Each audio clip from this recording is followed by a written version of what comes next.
What? Oh, let's get it. What's going on? Just Fitz, just all alone. I'll be at my home. Oh, what's going on? See, it's me. Do these planners. Let's talk about the planners. Oh, yeah, because I got so much to explain to you. Just be solo, I ain't even got a crew. Well, maybe want to pull up, but it's all good because I'm still going to pull up and doing everything like I had on pull-ups. Go ahead, go up. I won't do it because I got to show up. Oh, had some plans to change it, but I still don't know if I can sing it or go solo. Can I do it? Oh, no. While I'm just singing and I got it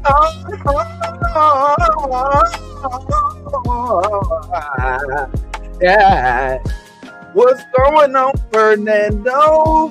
What's going on, everybody? Yo, it's your boy. Let's get ready for the show. I want to talk about this and some more.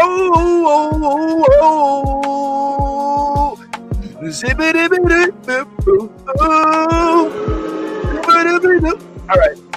He had to boo me. That was messed up. What's going on, everybody? Y'all already know what it is. It is your favorite blurred click, ready to talk blurred shit. And I know this one's a little behind schedule because I know Lanterns debuted a little while ago, but still we hadn't had a chance to put our little stank on it.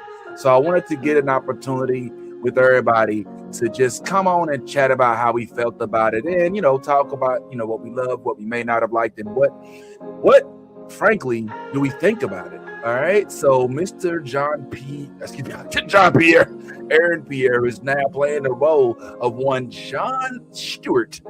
And this is a long-awaited role. We've been waiting for this one for a while. So we want to talk about this in addition to this, guys, because this is definitely something that we can, let me not give it away just yet, but I'll just say the public has spoken about this project, and evidently they don't hate it so much.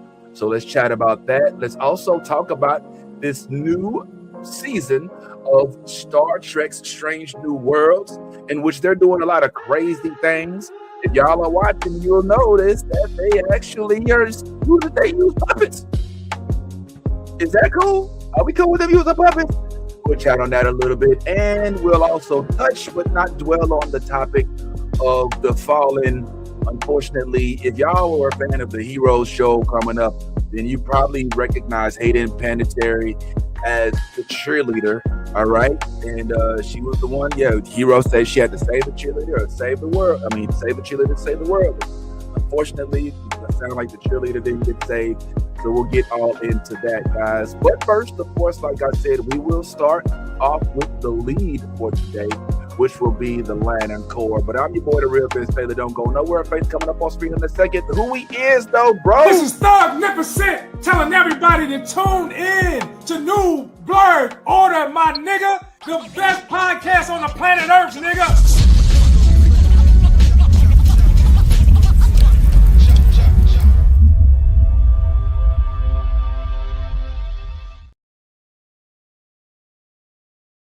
All righty. Good morning, good evening, good night, good morrow, good all that. What's going on, Smokey Vince? I like that. Okay, you like the singing? Saying I was doing a little thing. What's going on, Keisha? What's happening? It's good to see you as well. What's up, Mike? It's your boy, the real Vince Taylor. I'm pulling up Olo just for a little bit. A couple folks on the way, but I want to go ahead and at least kick it off so we wouldn't just be sitting here idle. Because I know I seen some disrespectful comments in here one time. It was like, oh, I feel like starting the actual show. The actual the what do they call it? The start time is more of a suggestion an actual start time. I'm calling bullshit, homeboy. It's an actual start time. It's just that, we say 10 o'clock, but it's really like we get 10 minutes of a grace period before we can start. So normally sometimes it might be 10:10. But if I say 10:10, then everybody gonna show up at 10:20.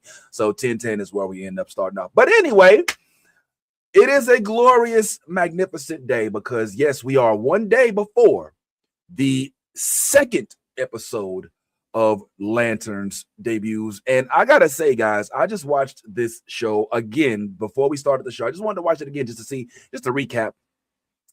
And I have a feeling about it. And I want to share this with whoever may be here. All right, since it's me and y'all. So I want y'all to exercise your thumbs. Go ahead, give me a little bit of interactivity here, just for a little bit. All right, while we waiting for some folks to pull up. And you know how we normally do our thumbs up, thumbs down, and all that. Can y'all help me with that? All right. So I want y'all to put in the comment section. You can even just type the word thumbs up, thumbs down. You can type mid. You can type meh, whatever it is. But we're going to go ahead and do this together as a collective because we family now. Hallelujah. So I'm going to go ahead and take this down. And I want y'all to let me know, thumbs up, thumbs down. How you feeling about that first episode of Lanterns? I'm going to take it down in 3, 2, 1. I got 2 thumbs up for this bad boy. Yeah, 2 thumbs up. What we talking about? What we looking? Oh, okay. Harmony's with me. Antoine's with me. Okay, 10-4. Markeisha is with me. Yo, okay. So let's just keep it real. Whoa, Serenity pulling up with the hot take. Serenity, I'm gonna send you a link. Go ahead and pull on up, man. Tell us what's going on with your opinion. Mike is also in the thumbs up column. We also got Gothic Chica. Shout out to Gothic Chica as well. Love seeing you in the room well ahead of schedule. It's always so dope. Good morning, Linda. We're giving our opinions on the Green Lantern debut. Give me a thumbs up. Give me a thumbs down. Come on. This is our own personal review. What is it that we feeling about it? Okay, I'm seeing. So Antoine said thumbs up again, and Linda pulled up, was like, you know what? I don't know what y'all talking about. Put thumbs on up. Let's go ahead and do it. Yes, queen. That's what I'm talking about. Know what I'm saying? Yo, okay. So we've officially in agreement, with the exception of Serenity. And Serenity, my good friend, is always giving a good take. So hopefully Serenity will be cold enough to leave explanations as to why we're getting a solid thumbs down.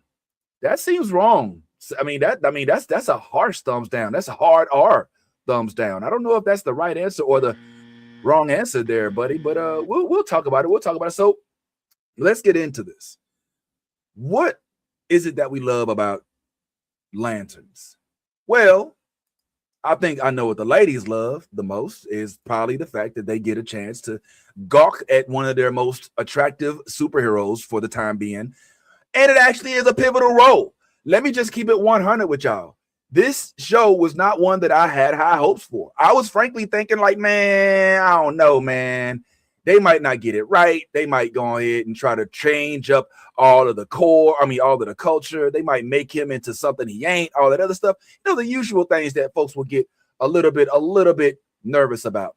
But fortunately, in this particular instance, it's not the case. In fact, if you were with us last week, which shout out, I know a lot of you were, then you recall that one of my biggest concerns was that they're going to make this about a John Stewart that does not actually exist. And by that, I mean, they're going to give us a comic book character that doesn't actually have their character based on the book of the comics. You know, kind of like they do sometimes with some of the other characters. All right, remember what they did with the very first Lantern? All right, because let's be real, Hal Jordan's in this as well. And let's think about the other comic book characters we've seen in the recent years. We've seen what they tried to do with Madam Web, how they tried to kind of craven it up, you know, all these other little things. But with the Lantern Corps, this is a very niche market. And look, I'm going to keep it real. Folks who follow the Lanterns are completely insane. Man, they ain't playing around about they Hal Jordan, and they ain't playing around about they John Stewart, and they damn sure ain't playing around about they Far Sector. Don't get into all the little rings and everything. So this is one thing that they got to get right. So James Gunn, salute to you for putting this on the block and for putting this out. I'm gonna tell you what I loved about this show, because I frankly loved it. I love the realism. I love that they opened up the show talking about how Green Lantern actually exists. I like how they weave it in. You know, sometimes I love to watch how a director or writer communicates to the audience. So what do I mean by that? I see you, Yazzie. What's going on? I'm gonna bring Yazzie here in a second. What do I mean by that? All right, we all took literature or English honors or whatever it was. And remember that thing called irony, situational irony, stuff like that. There's instances in which the audience knows things that the characters do not, so on and so forth.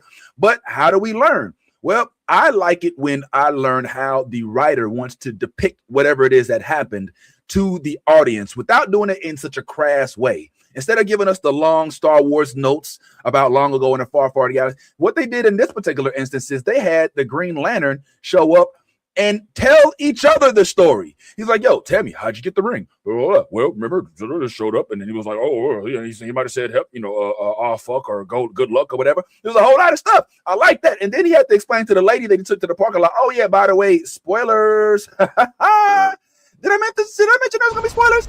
Yeah, we're going to do those spoilers. So, yeah, then they talked about, oh, yeah, well, you know what I'm saying? You're supposed to be space cops and all that other good stuff. Space cops? Huh.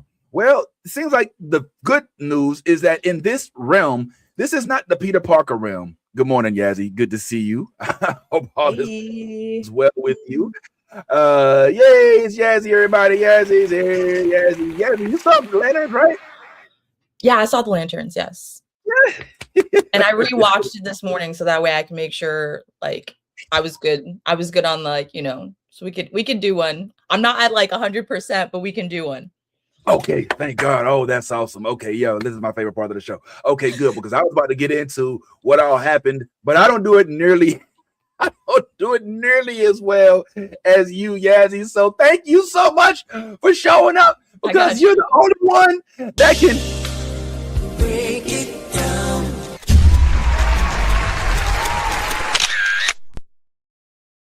All right, y'all. HBO Max, they're hitting us with that new news. So I don't know what you're doing, but you need to go watch Lanterns. Okay, pull up, because I mean, my man right here, John, he's killing it with the quips. I'm just saying, you know how you have that passive aggressive like friend that agrees with you, but like does it in a way that makes you feel like you're guilty of something.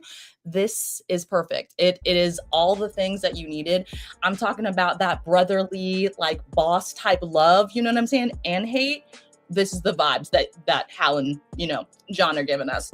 So season 1, episode 1, we pull up and we in the car, we cruising, and we just learning about, what it is to be a lantern. But at this point, we don't know what the fuck that means, because it's been 2 months and Hal's over here fucking dicking around with John. And he's like, yeah, you still got your training boots on there, Junior. You're never going to touch this ring, but, it's okay. Well, you'll learn some things eventually. And, he pulls up and he's like, hey, I'm a little hungover. I had a party last night on a different planet. That's peace, bruh. You know what I'm saying? Like, are you mad I'm late?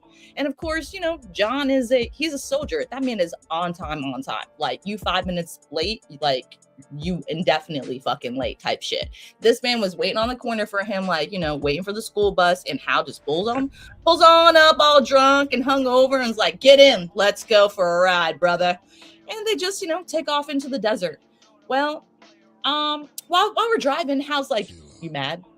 I was late. And he was just, just casual about it. John's over here like, nah, not mad, sir. Oh, okay. You sure? Because every time I feel like you say sir, there's animosity. And he's like, I don't know what you mean, sir. It's fucking great. The humor, I'm not gonna lie, is chef's kiss in this show. This goes on for, I don't know, about 5 more minutes until Hal decides, you know what? You want the ring so bad, I'm gonna give it to you. And John's like, is this a test? And he's just like, no. Puts it on the dashboard. They're cruising, through the desert. And if you guys drive in the desert, there's a lot of winds and turns and stuff like that. So you need to pay attention. Well, Hal's just like, there's a taco stand 3 miles up the road. You should meet me there. Puts the ring on the fucking dash and bails out that bitch. And John's like, fuck, well, guess what? They're about to go off a cliff, my man. Okay? What you gonna do? Put the ring on, transform. What does he transform into? Do y'all know? Fucking bubble wrap. I'm not gonna lie, that was pretty fucking smart. I was thinking I don't know, a parachute or I don't know, you know what I'm saying, some wings, you know what I'm saying? He could have been Falcon on a bitch real quick, but no. This man was like, I'm gonna bubble wrap myself because you know what? UPS does that shit and your stuff makes it most of the time okay. I think I will be okay. So let's try this bitch out. And apparently he makes it with not a scratch. He's a little mad as he walks 3 miles to the fucking desert. And then all of a sudden, I'm sorry, but there's a fucking hologram of Hal Jordan just pops up. And he's nice. I'm not talking about like, oh, he's nice sometimes. Like, he's actually like cordial to talk to. John's like, what the fuck? How long you been in holographic mode? When's the last time you come out? And he's just like, it's been like 10 years, man. We're supposed to be backed up every week. You should know this, though. I should know this. Aren't I training you? Yes, sir. Yeah. He's like, well, we're 3 miles up the road. That's cool. You can fly, right? No. Sir. Just saying, this training's going really fucking well for a job. You know what I'm saying? Like, first, second month on the job, and he almost gets murdered off a fucking cliff. These two are absolutely hilarious. Their banter, their chemistry, it is really fucking good. If you're not watching, I need you to go over to HBO Max and pull up and watch Lanterns. So, obviously, John's got this like long ass trek to the fucking desert. Now he's got a hologram, just popping in and out anytime because he's not wearing the ring, and the person who's wearing the ring is not anywhere near where the hologram is at. So this would mean we gotta go for a walk. And we walk up to this taco stand, and Hal is acting like brand new, like he's Captain America. It's back in the fucking 1960s, and he's doing this parade on the stand and, cheering for everyone, signing autographs, kissing babies, taking pictures, just all the things, Who the fuck is this man? Like, what the fuck? John walks up pissed as fuck, like I would. I'm just saying, like, I probably had to choke that motherfucker if he like tried to kill me, left the ring, didn't say shit, was like, beat me 3 miles down the road for tacos. Cool. He just sits down, and he just, it's like, yeah. Why Nebraska? You know what I'm saying? Like, that's where your friend said there's some kind of I can't remember exactly the verbatim details, but he was like, there's some hail in Nebraska. That's what your hologram told me. Well, guess what Hal does? He finishes eating his tacos, puts the shit down, and then just takes the fuck off and flies off. And he's like, pay the bill. Peace. Meet you in Nebraska. This is some bullshit. Has your boss ever left you hanging like that? God damn. Okay, so now this man has to find a vehicle or call a cab, pay some more money after he just spent money on them tacos, get to the airport where, TSA is a bitch. Then he's got to get to Nebraska and then find this motherfucker. It's not like he's telling him any details, but the plot thickens. We get to Nebraska and there's a fucking shootout on a football field. What the fuck, dude? Isn't football supposed to be like passively aggressively like peaceful? You know what I'm saying? There's men slapping each other's asses, you know what I'm saying? They're like doing like chest bumps and shit. It's like a whole thing, you know what I mean? Like it's, we don't just be throwing bows or pulling out, like weapons. Well, at this game in Nebraska, apparently most of the guests were fully armored and they were ready in action, and they were popping bottles. Okay, so we have some innocent bystanders, we got some guilty people, and everyone's just crowded around. But John walks up and it's a full-on crime scene in the middle of the night, and guess what? A cop about half his size is like, sorry, sir. So we can't have any more people. Just you gotta stop here. Hold up. He's like, I mean, what do you mean you can't have any more people? The whole fucking town is here. He's like, yeah, it's just too many people right now. It's a crime scene. Can't have that many people. He's like, well, I'm like the sidekick to like, he's, oh, you're the sidekick. Oh, okay. He's like, call your little thing. Do the thing so I can get past you. He's like, yeah, do the thing. Yeah. They have like a little, like a man standoff. And of course, John won. He calls police like, hey, the sidekick's here. Roger. What's the side? That's what he called him. That's what he called him, bro. I'm just saying. He's like, you the scrub. Gotcha. The scrub's here, Roger. All right. You can go now. Go ahead. And John's just like, bitch, told you. Ass. Just walks past him, and he finds Hal just sitting in the bleachers, just like watching this whole crime scene go down, this investigation of these dead people, what exactly happened. And he's just analyzing everything in this town in Nebraska. But of course, John walks up, he's fucking pissed. He's like, bro, what the fuck is going on here? Like, why? And then this lovely lady, the sheriff, walks up, and her animosity towards Hal is pointed in all the right ways. I am not gonna lie. I think at some point, maybe they maybe a little. Yeah. There's just too much sexual tension between those two. Something happened or it's going to happen. I'm just saying, like, just keep watching. I'm gonna be right about this. But yeah, so those two come up and she's like, listen, y'all ain't supposed to be here. You know, you guys are here only for aliens. There's no fucking aliens here. So y'all need to pack your shit and get the fuck out of here because, like, this is my investigation. This is my jurisdiction. And you guys have no jurisdiction here. Pack it up. And these guys are just like, these are aliens. I'm telling you.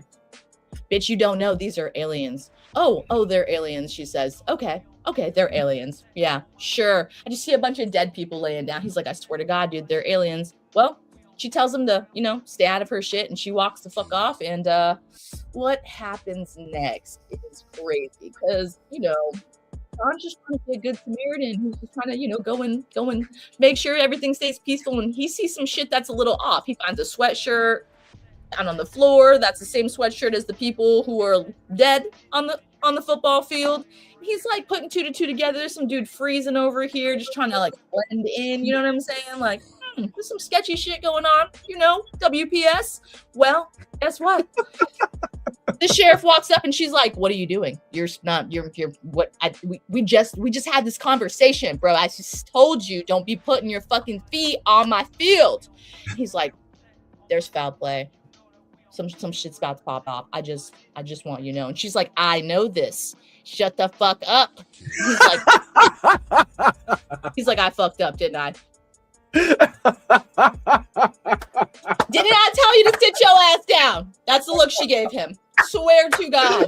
Swear to God.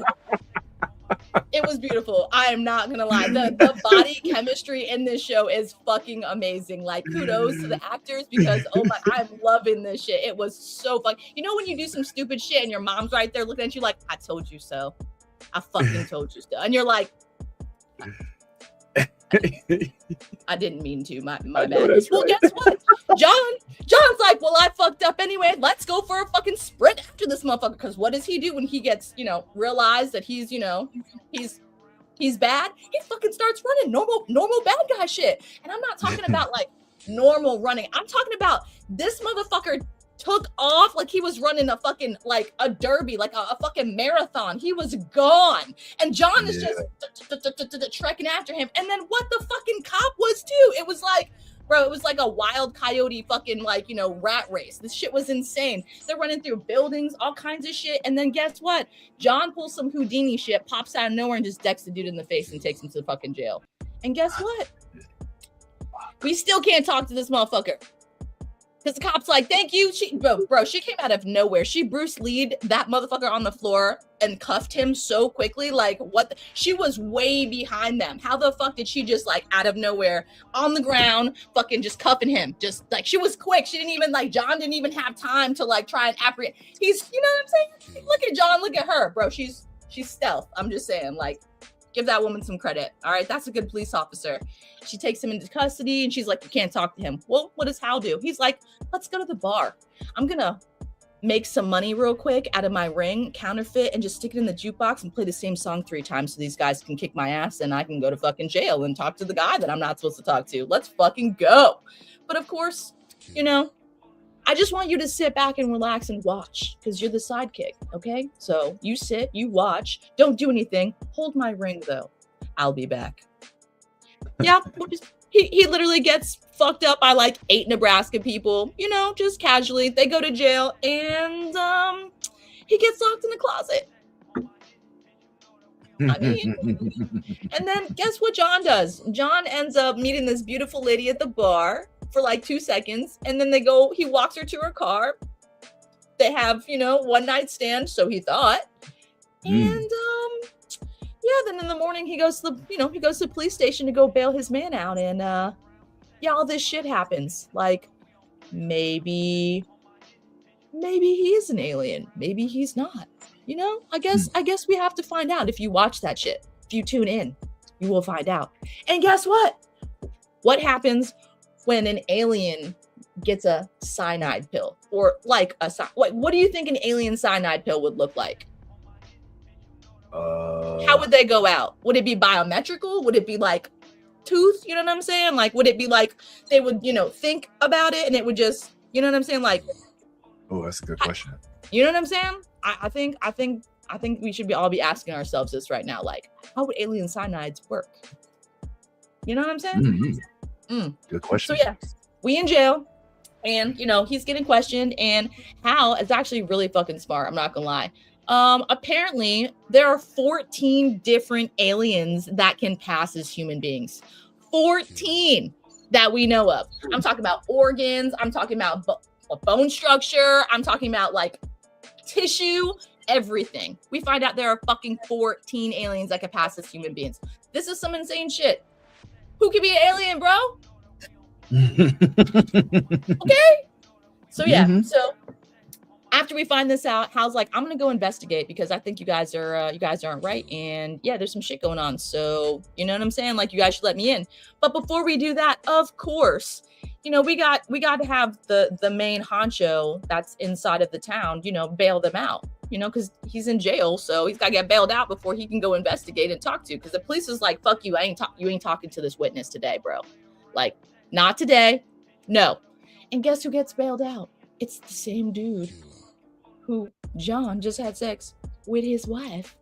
This guy right here. He's like head honcho in town. So just think about it. You got like, the big dick swinger in town, and you just had a one night stand with his wife, and then he just bailed your partner out of jail. Now you owe him twice. Damn. Ooh. And you just showed up. Like, y'all have been in town for 24 hours. This has been a crazy 24 hours, bro. Yeah. Just fucking nuts. Well, after, they have this little conversation about, who's the man. Obviously he helps out Hal and John, and they go and investigate. And this dude ends up being a fucking, listen to this. How do you find out an alien's an alien? You ask them questions, like not about their subjects, but you ask them, regular questions. Let's interrogate. Who was the first quarterback? Okay. Wide receiver. Great. When's the first championship? Perfect. Cool. Harry Potter. Where does he live? Yeah. What? That is how you found out you're an alien, bro? You don't know where Hogwarts, my man. Come on. Oh, bro. That shit was the funniest thing to me in the fucking world. You don't know where fucking Harry Potter. And then he grabs him and fucking slams him against the window. It's like, Harry Potter lives in Hogwarts. Bro, the animosity was great. Oh my God, I was all in my feels. It was, chef's kiss. I'm not gonna lie. Well, after we find out that, he's an alien, he like does some kind of mind voodoo and cyanides himself. And bro, you think he can level the whole town? Because I'm not gonna lie, I was a little scared when he said that shit. Yeah. And then what did Hal do? Hal's just like, okay, blow up, bro. I turn you into a bubble. And that's exactly what he did. And guess what? Hal took the brunt of it. John covered the cop lady, and the whole town just got dusted. Shit was nuts, bro. Roll end credits. That was the end of episode 1. But yeah, that shit was gas. Go watch that shit. Woo! Thank you so much, Yasmin. We love it whenever you get a chance to break it down.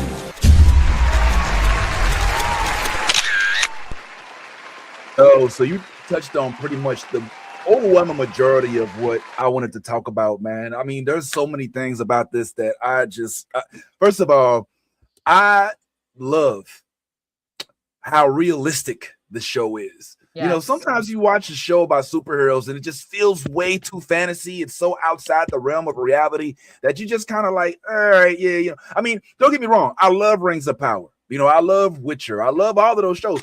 But it, for some strange reason, like when this is rooted in a city that I feel like I can visit, I feel a little bit more connected to it. You know what I mean?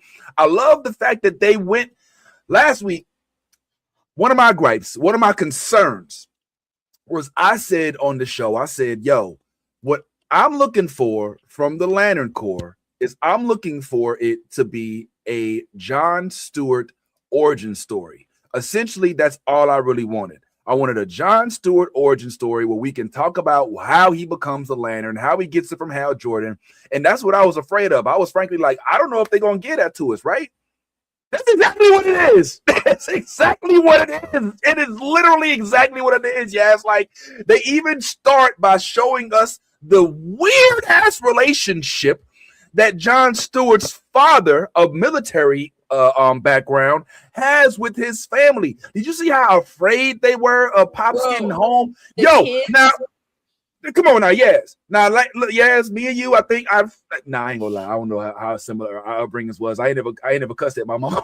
You know what I'm saying? But I'm y'all an like best adult friends now, though. Like that's what you guys have to understand. I'm an adult now. It's like I know I look like a kid, but like I'm an adult now. You know what I'm saying? I'm an adult too, but I'm still scared to cuss at my mama. I'm still like my mama come to my house. I hide the ashtrays. You know what I'm saying? I'm pushed. I still feel like a whole child. You know what I mean? So like for me, when I was a child, like it's like go get a switch, go get a belt, touch, put your hands on the couch. That's how we know we done messed up.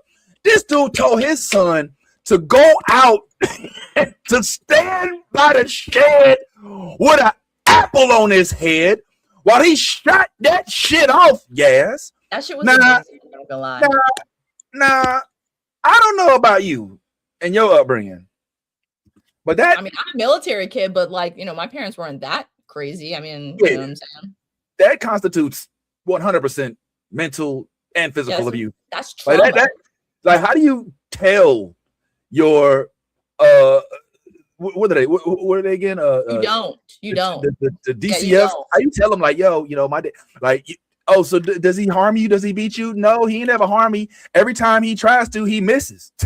He keeps hitting the apple on my head. I don't think it's a miss. It's more of like, it's a skill thing. He's, you know what I'm saying? But he, like, I don't know. It's a deep rooted, like, it's a psychology thing. 100%. Like it's a little insane. But I love it. I love that it's so crazy. Like it explains what I know is to come, which for those who have any vested interest, who have any knowledge of Jon Stewart and his character, then you know that he is a marksman's marksman. Like this dude is like, he shoots people from one side of the earth, from the other side of the earth. Like this dude is like, that's his thing in terms of his superpower. He's kind of like the Hawkeye, so to speak, of the Lantern Corps in a little bit. So when I saw that that's what they was doing, I was like, oh, so here's why. This is them explaining to the casual viewer, the casual new member of the Lantern Corps fan club. Hey, this is why you're about to see what you're about to see.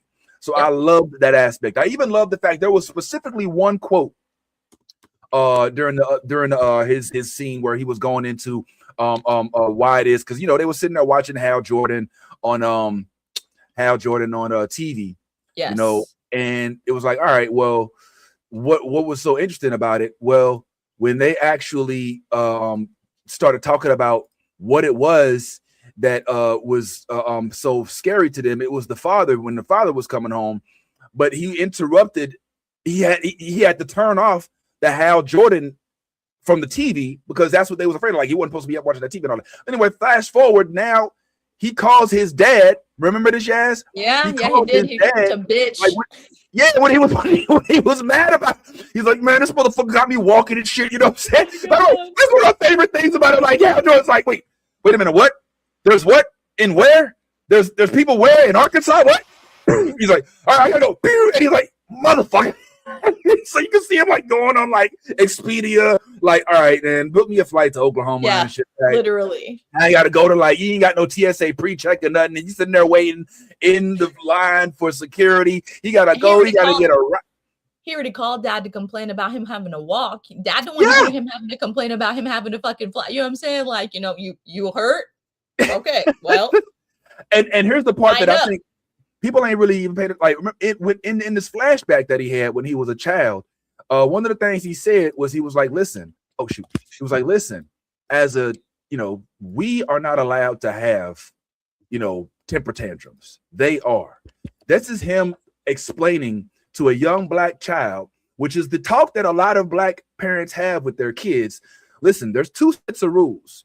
All right. There's some things you will not be able to get away with that some of the colleagues that you have at your school and in some of your classes may very well be able to, and there's historical reasons why. They didn't shy away from that, and I love that.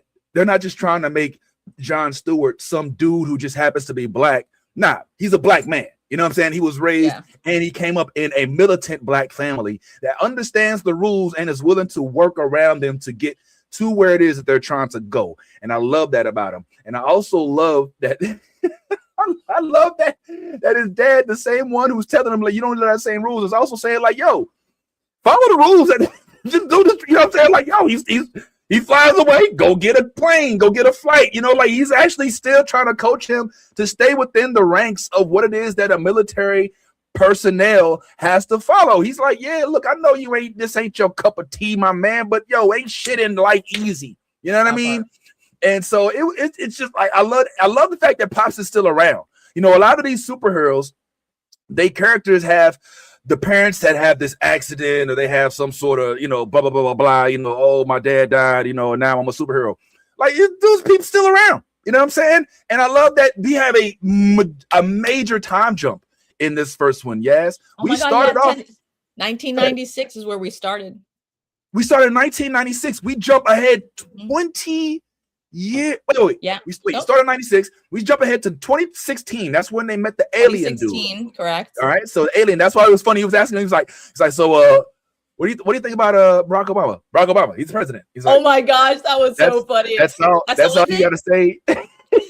You from rural Oklahoma, whatever the fuck. He's like, that's all you got to say about Barack Hussein Obama. You know what I'm saying? He said, there's some controversy around his birth certificate, but that's about it.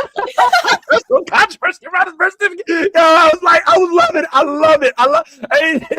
Everybody is from Hogwarts, asshole. I love it. I freaking love it. Yo, it was so dope. So he's sitting there doing all of this, and he says, you know what else I love? Yes, low key type. All right, because I know everybody's, you know, gonna, you know, I don't know, people gonna have their opinions, but this dude, my man, Kyle Chandler, became the Green Lantern within the first few minutes of this show. You know what I'm saying? Now come on, we have other Green Lanterns. Like, we got the one, dang, I forget old boy's name, the one that's in Supergirl and Superman. The different one, the one, you know, the Nathan Fillion plays it. I don't know why Superman movies just don't, like, I just can't watch them. I don't know what it is about. I don't just know what it is about the specific character. I haven't seen any of them. The most recent one with David Cornsweet, you didn't see that one? Not even Supergirl either. Like, I don't know what it is about that. I don't know. I'm not a fan of this. Yeah, the Kryptonians. Yeah, it's just, I don't know. I mean, don't get me wrong. I think it's fucking awesome. Like they're super powered beings. You know what I'm saying? Like, I think it's really fucking cool. Like, you know, he's an alien that came from a different planet, you know, blended in, and his baby, you know what I mean? Like, all that shit. You know what I mean? He's got super backstory, but I don't know why. Just like, it's not intriguing to me, I guess. The farm boy becomes, you know, the reporter that just, you know what I'm saying, becomes a superhero. It just, I don't know. I don't know. Nah, I'm with you. I mean, for me, it's not relatable. You know what I'm saying? Yeah. For me personally, I just don't feel like I can relate to, well, I was gonna call it Superman, but frankly, I guess Clark Kent. I was like Clark Kent. It's Clark Kent. We have a problem. Superman's cool. It's Clark Kent. Yeah. You know what I'm saying? So like, I'm not really, but at the same time, I do pay attention to these things. And so Superman did have these new Green Lanterns, which I thought was really cool. If you do end up watching, I do recommend it. It's on HBO Max if you don't have, but I do recommend watching it when you may, you know, have a minute and maybe have some medicine and just to kind of, it's good. I'm not gonna lie to you. I'm not a big fan, but the Superman movie, the recent one, is good. You know, as much as I have plenty of notes to speak on it, but it's good, especially with the world building that they're doing with the DCU right now, because they're doing it the right way. They're not taking shortcuts, you know, and trying to like skip ahead. They introduce a character, then that character becomes a catalyst for another show, and so you kind of, you know, they're trying to marvel it out a little bit. Sequence, and we're learning the sequence now and understanding that there's, like, you know, we have to introduce this character to know this character. So they're right. Okay. Right. So I'm loving the fact that Hal Jordan, who was the first Green Lantern, right, in this particular one, we meet him, and you could, if you really wanted to, you could tie this in to the first Green Lantern with Ryan Reynolds. Now you won't, because I know we don't speak about it because nobody liked it, except for I guess I didn't hate it as much as everybody else did. By the way, chat, keep coming with the chat. Yeah, I didn't hate it as much as everybody else did. Chat, keep coming. I'm coming your way. But this movie kind of takes place after the establishment of Green Lantern. In other words, just kind of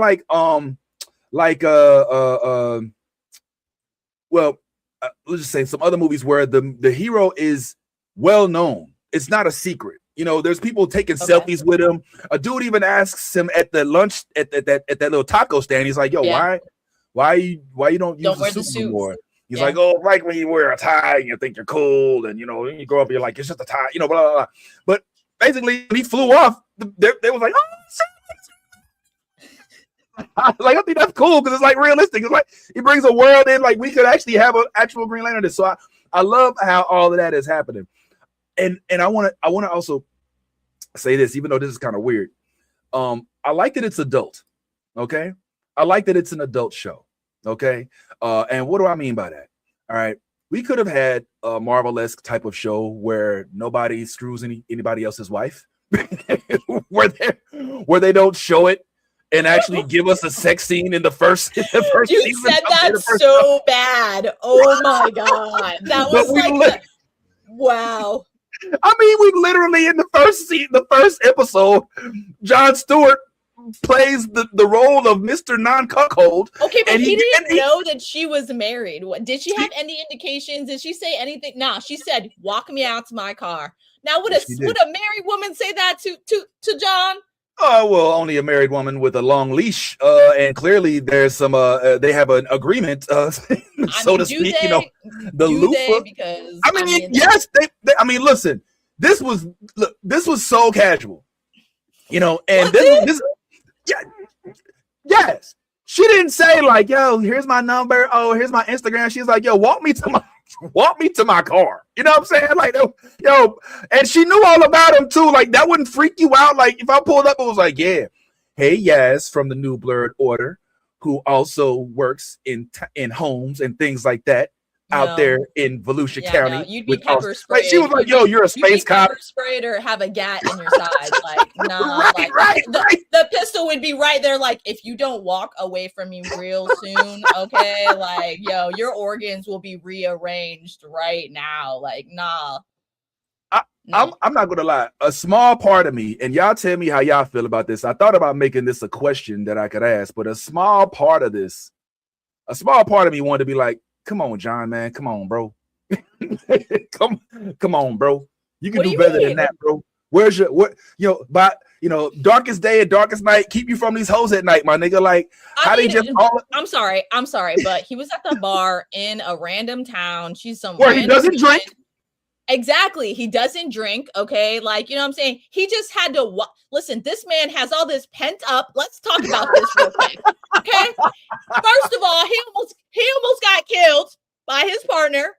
Okay. Then motherfucker had to, I'm sorry, he had to turn into a bubble wrap to save himself from dying. Okay. And then had to walk 3 miles to a taco stand. He didn't even get any fucking tacos. Let's talk about this. Okay. He had to pay the bill. Didn't eat no fucking tacos. That motherfucker just flew off again. Okay. He's like, "I gotta fucking go to Nebraska.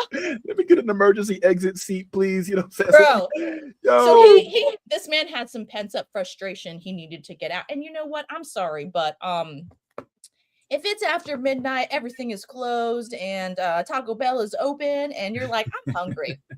Fuck it, let's go to the drive-through. Okay. It's convenient. Wouldn't you do the same thing? Well, I guess if I'm a single man in my 20s. Do you see what I'm saying? And he didn't know nothing. It's not like she was like, like, obviously she knew all about him. So I'm sorry, if you got a fangirl, she looked like she could do some strange and some things. Yeah. Okay. You know what I'm saying? I mean, he was like, "I'm single. I got a glove. Let's go, bro. Let's go." Yeah, I'm single. I can make a human woman out of a ring, and I'm gonna go to the bar with. I don't know, man. It was just a little. I'm sorry, but let's paraphrase this. He did not go to the bar to hook up. Okay, he went to the bar with Hal, so Hal could get fucking arrested, and then he was left there again, having to figure out his life. Okay, so just think about this man was abandoned all day from his partner, from the time he got into his fucking car to the end of the day. Man was abandoned. Okay, well, I'm curious. She was like, "Let's go for a ride." All right. Let me ask you this, Yaz. How do you think? Because the first thing, all right, let's just look at the slides here. All right, over here to our whatever, your right, left. I'm John. Welcome me to my truck. Okay, here's some ass. Thank you very much. You have a lighter? Yes. Here's my ring. And then we forward to no better than eating on another man's grill.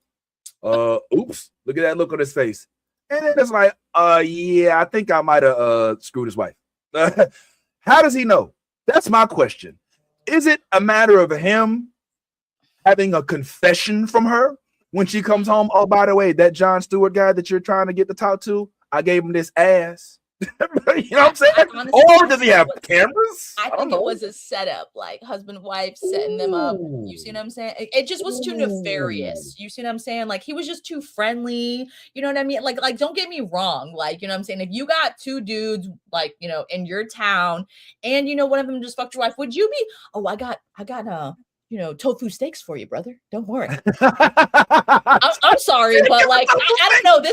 This whole vibe screamed Pulp Fiction to me. Like I was just like, I was waiting for some freaky shit to pop off, bro. Like I was just like, what is some shit about to happen? Like what the fuck? Like thank God they left in the car. Like you have no idea. Okay, like I'm not they on a farm. Like and just so many things could have went wrong. Okay, like just let's throw this out there. We in Nebraska. That is a good point. You see what I'm saying? We are in Nebraska. Let's be Nebraska. Real. Okay? That is true. I mean, only melanin man around 4 miles. And you did, man, I wish Ty was here, man. Hopefully Ty, we can talk about this with him next week.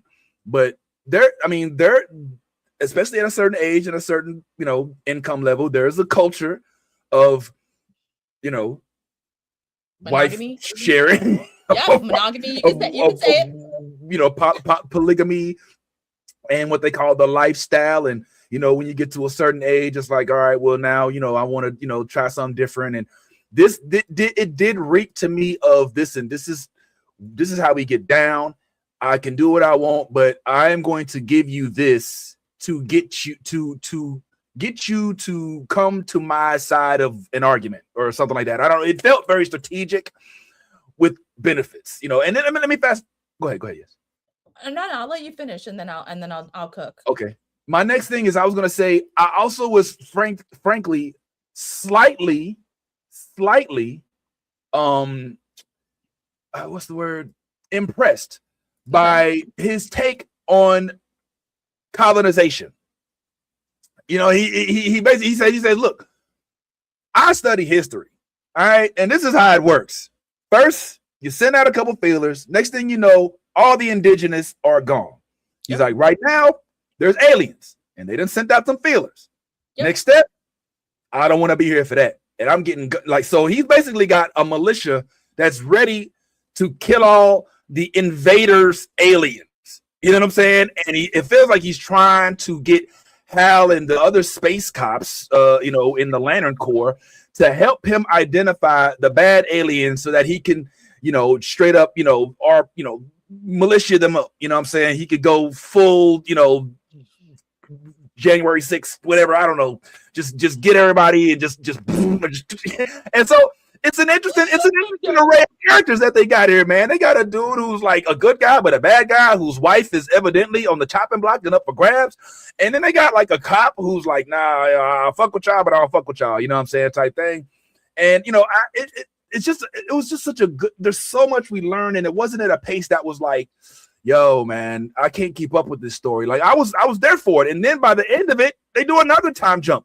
Like now we're at bearded, full goatee, Aaron Panettiere, 2026. You know what I'm saying? Where he's like now the actual Green Lantern.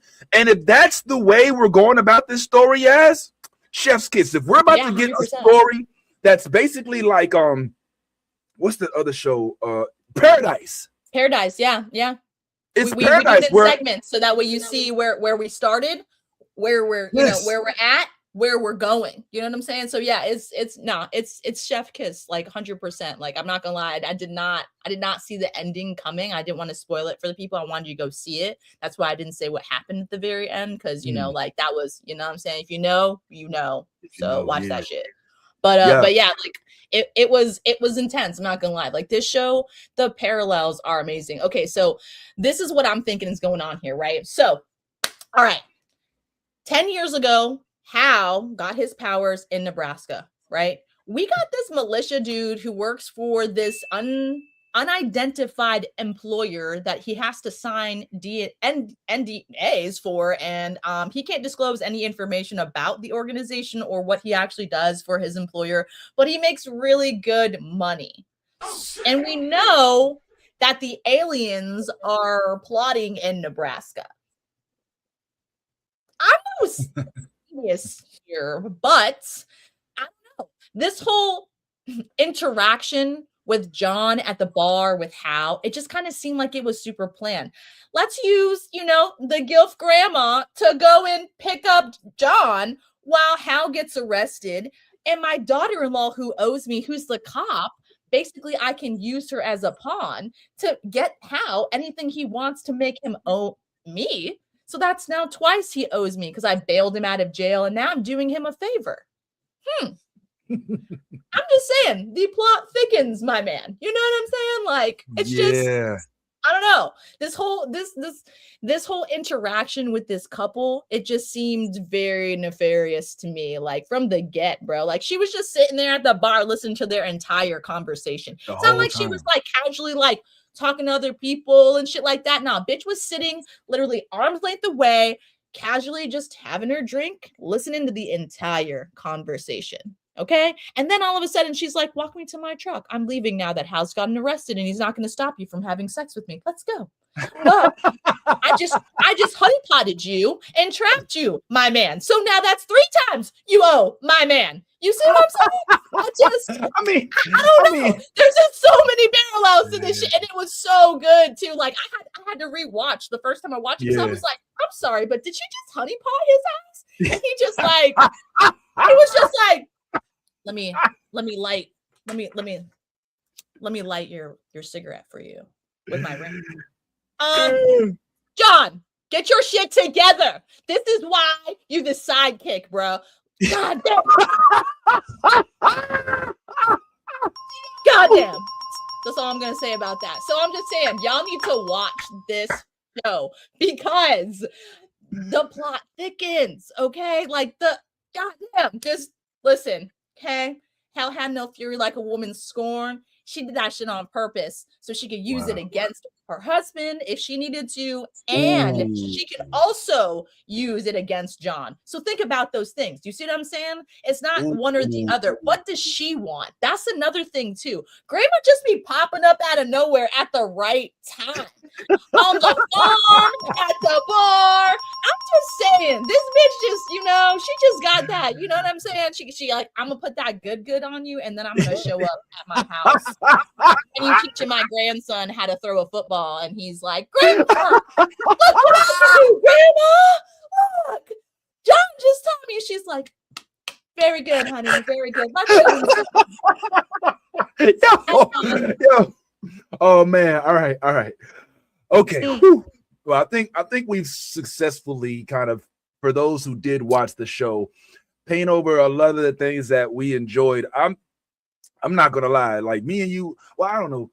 I'm not one to watch trailers. We all know this, like of movies or shows that I know I'm gonna watch. But I did accidentally maybe look at a trailer for a little too long for one of next week's episodes or one of the upcoming episodes. And I wanted to address a couple things because one of our longtime followers who never spares any expense when it comes to speaking their true feelings, Serenity, had some thoughts about this. And Serenity, I know, you're not, necessarily a fan of everything, but I wanted to go ahead and kind of put some of the things that Serenity said up here. Not everybody is into stuff other people are into. If that was me, I'd be calling alien to no nurse. I'm right with you, man. One of my first viral videos was me saying, like, I don't know anything about sports. Somebody walked me up to me, asked me who was going to the Super Bowl, and I was like, the Avengers. It got one of my first million on TikTok. But here's what he said. I'm glad that they didn't gloss over the racial component in this episode. The father said they're allowed to have tantrums. We're not, so breathe in. Yes, I love this as well.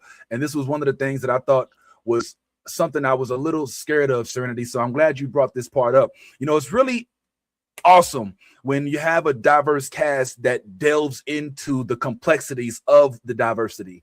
And I think that this show isn't shying away from that. At least they didn't in the first series, in the first episode. So I'm glad that we was able to point that out. But yeah, I am a little, you know, he didn't really like all of the other stuff, you know. I love full fantasy. This isn't a place I would never go to. The magical land of Oz. You know all the weird. All right, I'm bringing this up to say if there's anybody else that feels kind of like Serenity, I would say this. I don't think that this show is starting. I don't think this show is starting where it's going to finish. And I think that that's a good thing. And by that, what I mean is the Lanterns started right here on Earth in a couple of states that we're aware of. They didn't go over to Australia or to the UK. They're right here in good old America, which is in the United States, which I actually thought was kind of cool. I actually like the fact that Hal Jordan in this one kind of got like a little Southern drawl. Yes, you peep that? Like you got a little Southern drawl. Yeah, you know what I'm saying? It didn't say where he was from though, did it? Like no, like, I think like where what state or town, you know what I'm saying? Like their dad was stationed in, you know what I'm saying, or where the kids were from. Good question. Good point. You see what I'm saying? Like it didn't state that at all. We just got like years. You see what I'm saying? We knew we didn't even where exactly was Hal when he picked up John. Where did he pick him up at? Yo, I'm glad you said. But you see what I'm saying? Like I'm glad you said that. There's no real, you know what I'm saying, like geographical wise, like there's no real like Nebraska's the only real thing that we got. If you really if you're paying attention, and that's really why I'm enjoying this show, because there's so many deep layers to it. There's so many Easter eggs. Like you really need to dive in, listen, pay attention, because they're not giving you certain things for a reason. You see what I'm saying? And like once we get them, that shit is gonna fucking connect bro, and that is gonna make all the damn sense. So I'm telling you, you guys have to pay attention, watch, okay? Like they are giving us things at certain points in time, so that way you will connect them. All right. So this is some Marvel shit. Like kudos to HBO, man. Like can we throw that out there that we found a sequence that's working? Like I'm loving it. I'm not gonna lie. The adult content is great. Yeah, I'm right with you. Like I love because one of the things that we as adult comic book lovers, let's just call it, I'm just gonna say what it is. Like we love to see things depicted the way they are in the comic, and let's keep it real. Yeah, it's like in the comic, a lot of stuff is not. They don't pull punches. You know, they sometimes they do sex scenes. I remember seeing She-Hulk. You know, I mean, not that it's not graphic. You know, but they let you know that there's sex going on. They snoo. Sorry. They show in the comic that you see bones breaking and stuff like that. And so we like this. So like to take a comic book story and then change it into like a PG type rating, it like doesn't. So for them to keep it what feels comic accurate, at least with in terms of like the discretion that they're using with showing us what it is, I think is awesome. And it started with what I would say that it started with Peacemaker, but it didn't. It actually started with Watchmen, in my opinion. I agree. I actually really agree with that. Like Watchmen was the beginning of the sequence so that we can kind of figure out like where, like what works, you know what I'm saying? Like with superheroes and how we're going to depict their stories. You see what I'm saying? So like every story is different, but it's how we tell the story. It's how we engage with our viewers on expressing the story. So I think that is one of the most important things when you're having superpowered beings and you're trying to explain their backstory, their lives. You know what I'm saying? Like that's the best way to connect with your viewer, is to like, make it more personal, make it something that actually could be something that they could see happening. And that's what's going on with this show with HBO. Like it's Chef's kiss. I'm not gonna lie. First Literally. episode, I'm hooked. I'm ready for fucking Sundays, bro. Let's go. and coming and listen, coming right out. Kudos to the programming director, whoever it is, to come in a hole where House of Dragon left us. You know, where we're going from like, oh, the world of dragons and Westeros and, you know, all this other stuff and magic and witches, to immediately shoot forward like thousands of years into the future to a planetary battle and struggles, but to do it in a manner that's seamless. Like I mean, you know, when I turn on House of Dragon, I said on here before that it does such a good job of thrusting you directly into that realm. You almost feel like you're in Westeros. Like you're like, oh shit, I'm in King's Landing. Like it's so realistic, you know? And in this world, they don't have to do that because we actually live in the United States. We live on Earth. But at the same time, I feel like I could wake up, go to my Instagram and see that there is something about Green Lantern. Like yeah, I'm sorry. This comment made me laugh so hard. Harmony, you're killing me this morning. She's like Miller fucking USA. Nebraska's just Miller fucking USA. I swear that when he said that's all you got to say about Barack Hussein Obama, I was like, come on, man, come on. And that's when it hit me too. I was like, oh yeah, it's 2016. Like he was just elected for the second time. Right.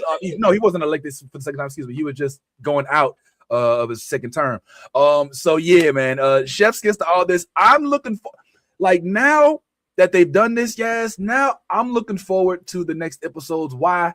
Not just because the show is really dope, but because they've done in this first episode, we got 3 separate timelines. We got 1996, we got 2016, and 2026.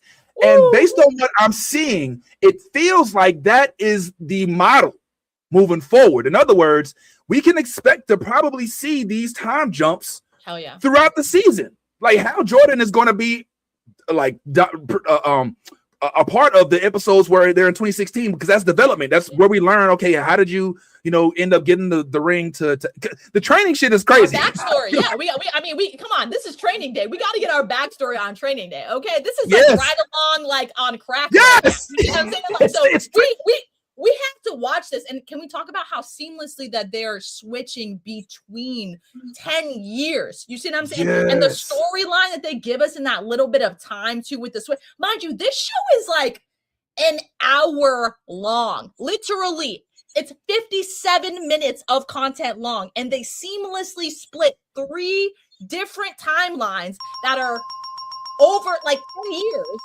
Yes.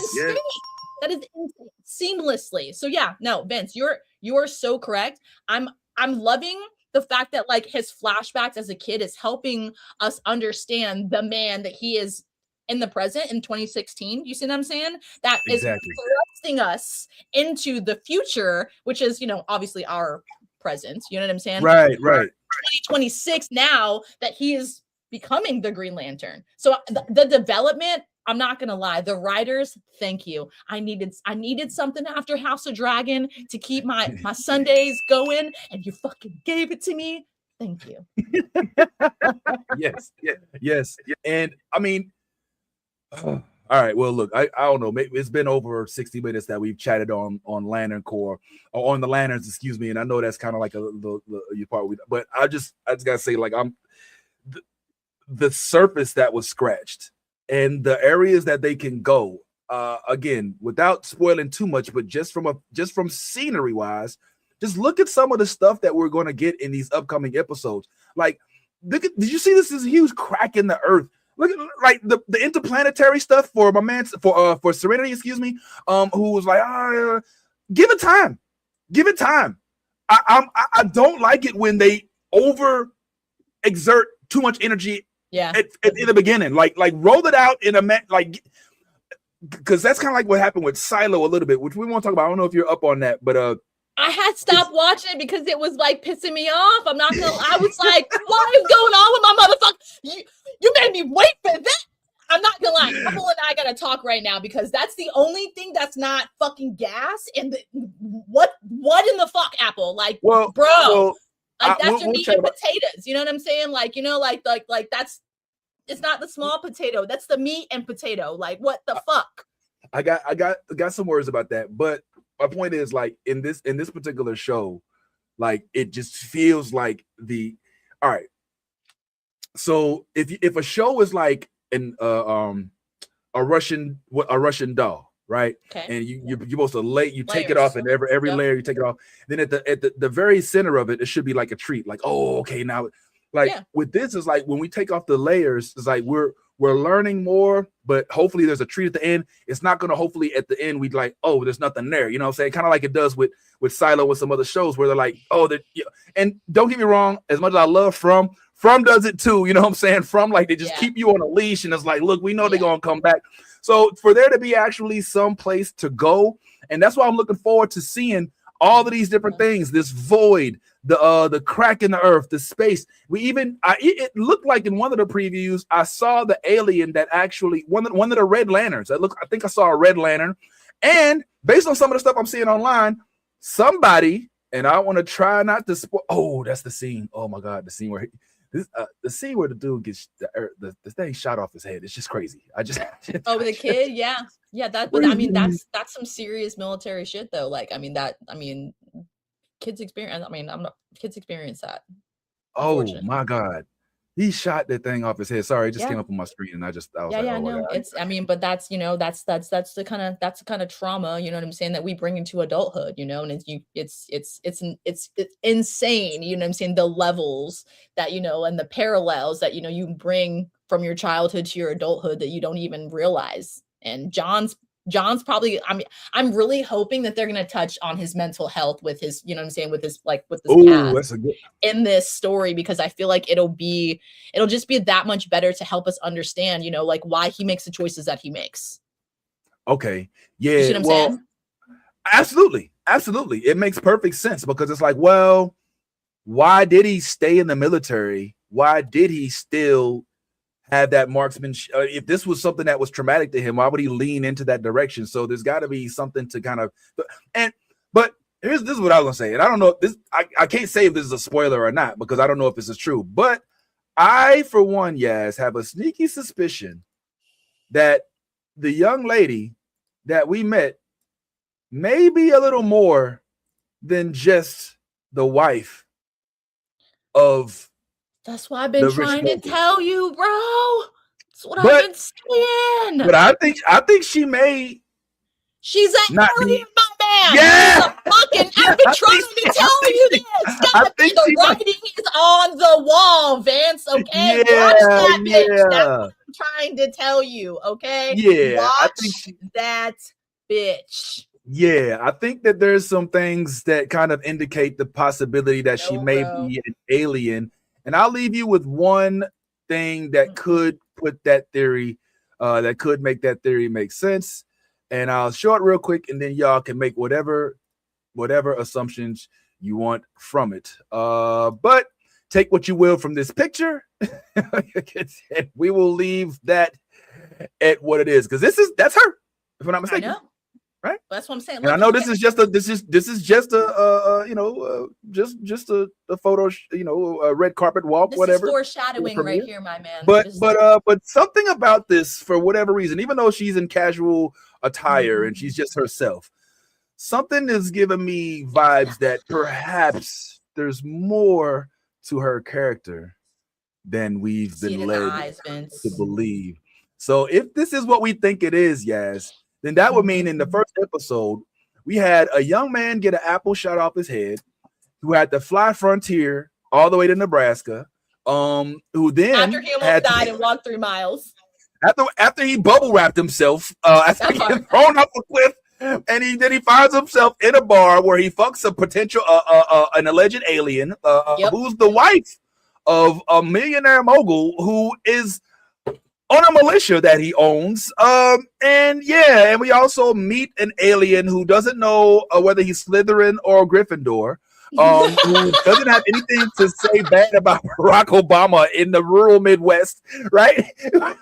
who then eventually commits alien suicide in a bubble, and now we fast forward to Goatee, Jon Stewart, who I'm assuming possibly maybe doesn't have his father in the future, so he's leaning heavily on the influences of his past, his father and Hal Jordan, because Hal said the only way you're gonna get this ring is if is if I ain't around, and I don't plan on dying anytime soon.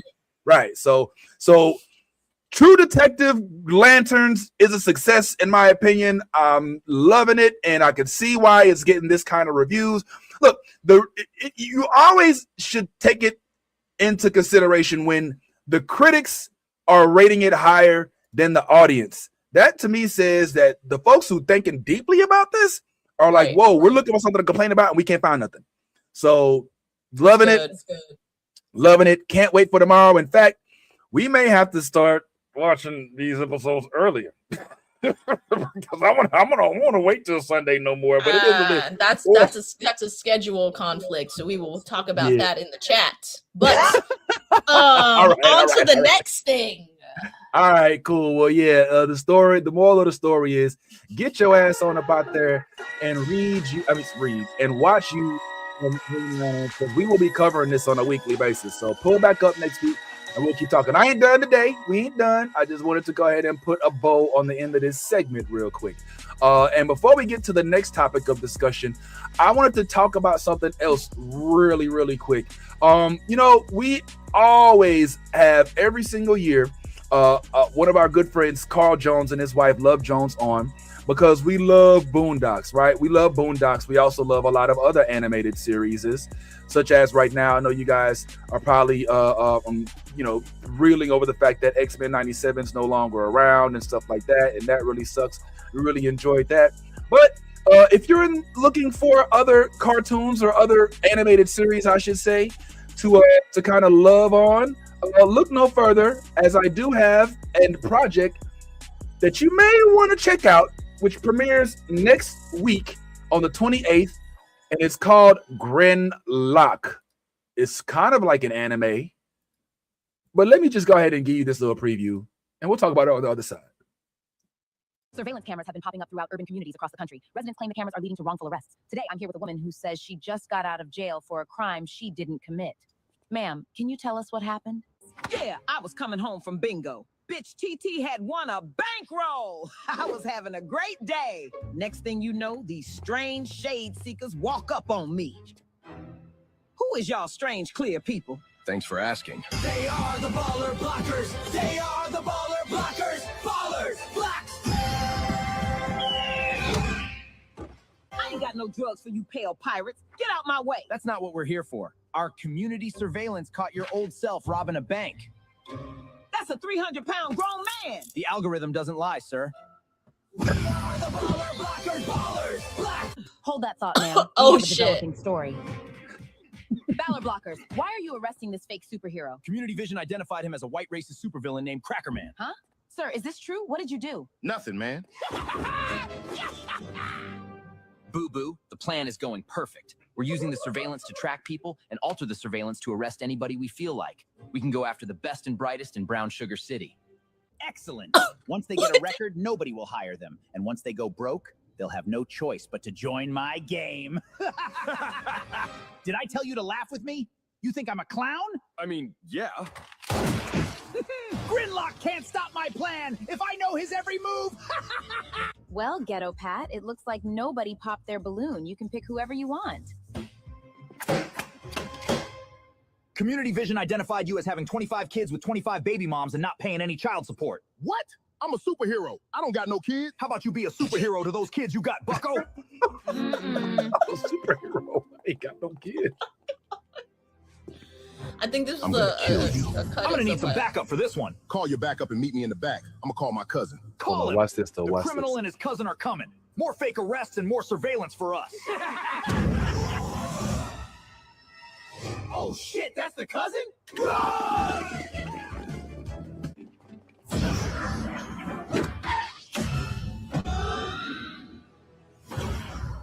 How about a little black girl magic?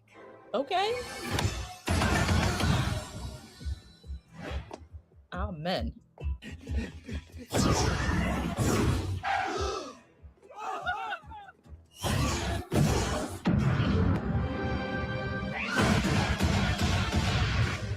Get ready, y'all. Y'all ain't seen nothing yet. Grinlock, the Boo Boo Games, August 28th, Prime Video. I just thought that this was worth bringing up because, What as you the know, actual? Yazzie, What in we the love actual Boondocks. fuck did we just watch, bro?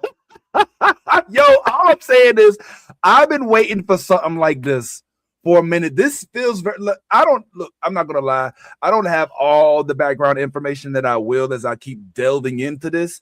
This shit But is funny. I gotta say, like, this is something that for years, maybe even a decade or more, we've been yearning for because Boondocks left us with such a show hole. Like, once it was over and they tried that bullshit 4th season that Carl Jones told us he basically had nothing to do with.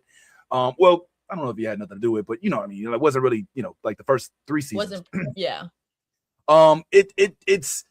It felt like the genre fell off, like in terms of like black anime shows. You know what I mean? I mean, I know we got Iyanu and I know we got some other children, like Eyes of a, I know it's not anime, but like in the spirit of actual culture, like black culture, melanated culture, like you see this, like they tapped into it. Like the dude was like, yeah, we're gonna go ahead and we're gonna get them all arrested so that they can't get jobs. And it's like, oh, okay, you're like it's very Moon Girl, you know what I'm saying? Up, bro, yes. Oh my god, it's diabolical shit, but it's was like too weird. It was too real. Like it was too fucking real. That's why it was so funny. You know what I'm saying? Like that was some shit. It was like we're using technology to arrest people that we want to arrest. I'm sorry, what the fuck, bro? Like, you know what I'm saying? Like that old lady was not a giant man, and that was a black man that you accused of being a white supremacy dude. You know what I'm saying? With a bag over his head, like what? And then the dude just runs by, and the reporter's looking down, and she's like, "Y'all just gonna let him? Okay, y'all just gonna let him do that? Okay, like that was some funny shit." And I like how they got the baller blockers showing up like the Ginyu Force from like the Ginyu Force from Dragon Ball, bro. That's saying, and then and then they like he's like, yo, we're gonna pull up around the back. He's like, all right, I'm gonna pull up just my cuz. He's like, all right, and then oh shit, that's his cousins, and like these characters right here are legit. She said like, how about little black girl magic? You know what I'm saying? And then she like yo, come on, bruh. Like I'm here. I will delve deeper into this. I didn't want to like go have a whole hour segment on that. I just wanted to introduce this to our viewers, to those that do, give us the luxury of watching us or listening to us on a weekly basis, and let you know that I'm probably going to tap into this. It premieres next week, and by then I'll have a lot more to report about in terms of the actors involved, the writers involved, the studios involved, and how well this is going to flesh out overall as a series, because I want to see more series like this. Like I hope that this opens. I mean, because there's too many. Like I remember, like back in that year, there was only like Cartoon Network. Did you see what the name of that city hall was? It was Brown Sugar City Hall. Brown Sugar City. That's what I'm talking about. Yo, we gotta watch this shit. Yo, pull up for the culture. Yo, that's what I'm saying. Okay, if you about that, pull up for the culture on fucking August 28th on If you don't pull up on Prime, I swear to God, what you doing watching us? You know what I'm saying? Like, bro, pull up for the culture, bro. That is amazing. Let's do it. I'm loving it, man. So just wanted to give that a quick shout out, man. I thought that was a unique show that may not necessarily get the love of all of the corporate heads. So I wanted to give it some love right here while we have a platform. I'm gonna watch it on every TV that I see. Everybody I know, and be like, can I use your Prime real quick? Like for what? Don't worry. You don't have to listen to it. I'm just gonna put it on the background. just so we can get the ratings, right? Just so we get the ratings, bro. Do it for the culture, okay? This is what we want, okay? So I feel like with everything going on that like Martian Blueberry and Carl Jones and Love Jones are doing right now, I feel like this is like our beta. Like, is the world ready for some more Boondocks content? Like, are we to a point of like, we're chilling on that woke culture shit that we can actually watch this and enjoy it without having to, deal with trolls all the time? I mean, obviously it's the internet. We're going to have to deal with them regardless. But can we actually enjoy something that's for us, by us? You know what I'm saying? Because I'm just like, you know what I mean? Like we have adaptations of things and they get watered down. This right here is what we're looking for. Okay. Like this, I'm ready for this. So I'm gonna pull up. Y'all better pull up. Okay. August 28th on Prime. Yo, Brown Sugar City Hall, bro. Brown sugar don't melt. Okay, like I literally, when it rains outside, I'm like, oh shit, brown sugar melts. Like I don't do that. So this right here, in 30-second clip, you already spoke to me in so many. I'm ready. Let's go. Like the balloon popping. Oh, who wants to be your baby? Bro, that shit. I'm sorry, but like, let's. I'm a superhero. I ain't got no kids. Bro, like that was. Thank you for that. Like that was. I I'm a have to superhero. see this. Y'all better pull up too. This is hilarious. Oh my gosh. He brings up a good point though. Superheroes don't be really having too many kids though. You sure they don't be, or they just like don't be putting their, like monogamy all over the place? You know what I'm saying? Because they're like they have a million fucking kids we don't know about, and do we even ever know? You know what I'm saying? Like where these kids come from? No, we never really know all their backstory. So they could have super body parents that just we don't know about them. You see what I'm saying? It's a good point. It's a good point. You can have two lives. You know what I'm saying, Vince? Like people do that shit all the time. So like it's, oh yeah. I will present to the court Exhibit A1 Mark Grayson, who has had multiple children from his father. So we'll leave that part alone. All right, real quick. I just wanted to touch on this. I mean, not maybe dwell on it, but touch on it a little bit because there was a unfortunate incident or some unfortunate news earlier this week while some of us woke up and learned that Hayden Panettiere is unfortunately no longer with us, and the thing that's weird about it is how it happened. So let me, if it's okay, just give you all a brief chat GPT or whatever of what happened. Okay, so evidently Panettiere was found unresponsive at an Airbnb apartment studio. All right, let me put a little something on here so it doesn't. Well, no, not that one. All right, Hayden Panettiere was found unresponsive at an Airbnb apartment in Greenville, South Carolina, where she was temporarily staying. All right, her on-again, off-again boyfriend Brian Hickerson and his brother Zach Hickerson discovered her unconscious after a nap. And Zach Hickerson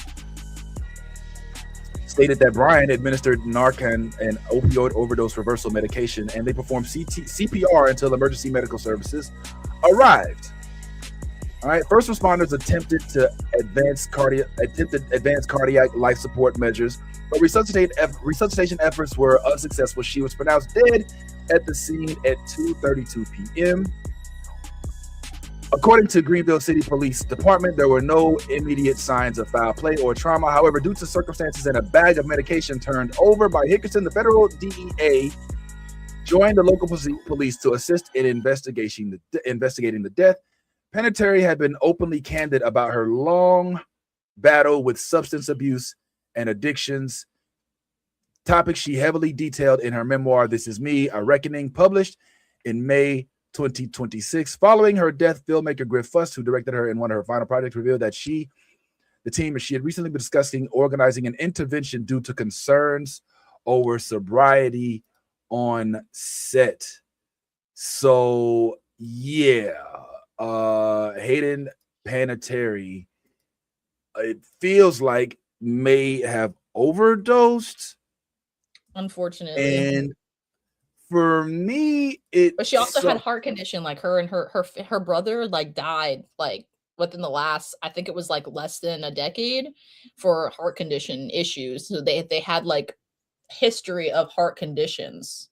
Man. So I mean, like, cardiac arrest was something that she already had to worry about just because of like, like just medical history, you know what I'm saying? Like with her family and stuff like that. So it's really sad. I'm not gonna lie. Like she's in a lot of, if you're a 90s kid, you know what I'm saying? Or, like an 80s kid, you watched this woman grow up from a little girl to a woman, you know what I mean? And she was one of the ones that like, kind of like we were proud of. It was like a Hillary Duff story, you know what I mean? Like she flew through with colors, even though like, we learned a lot of dark shit about Hollywood and, child actors and that time period, and, how just they were not taken care of on set or, properly, there's just a lot of foul play with children actors Mhm. on set in the 90s to early 2000s. Yeah. And she was one of the kids who made it out, despite what she mentally was battling. And it's Yeah.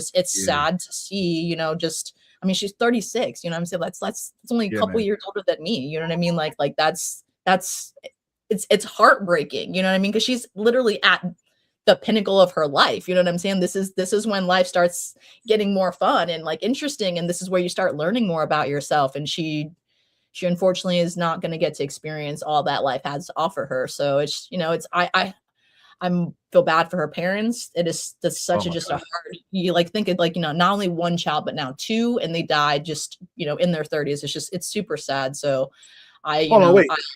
What you mean what are you talking about? she had a younger brother, like he died. She had a brother that died too?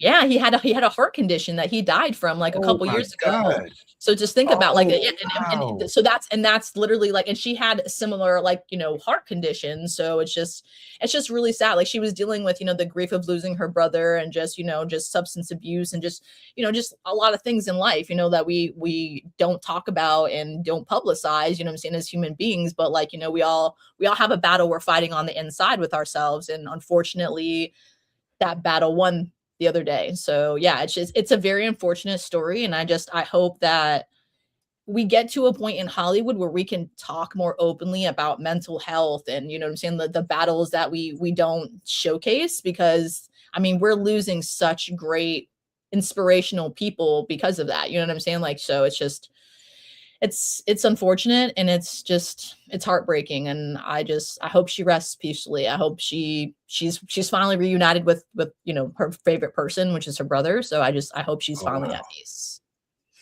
Yeah, man. Look, all right. Well, let me ask you this, just from a tribute standpoint. Where were you introduced to Hayden Panettiere? Oh shit!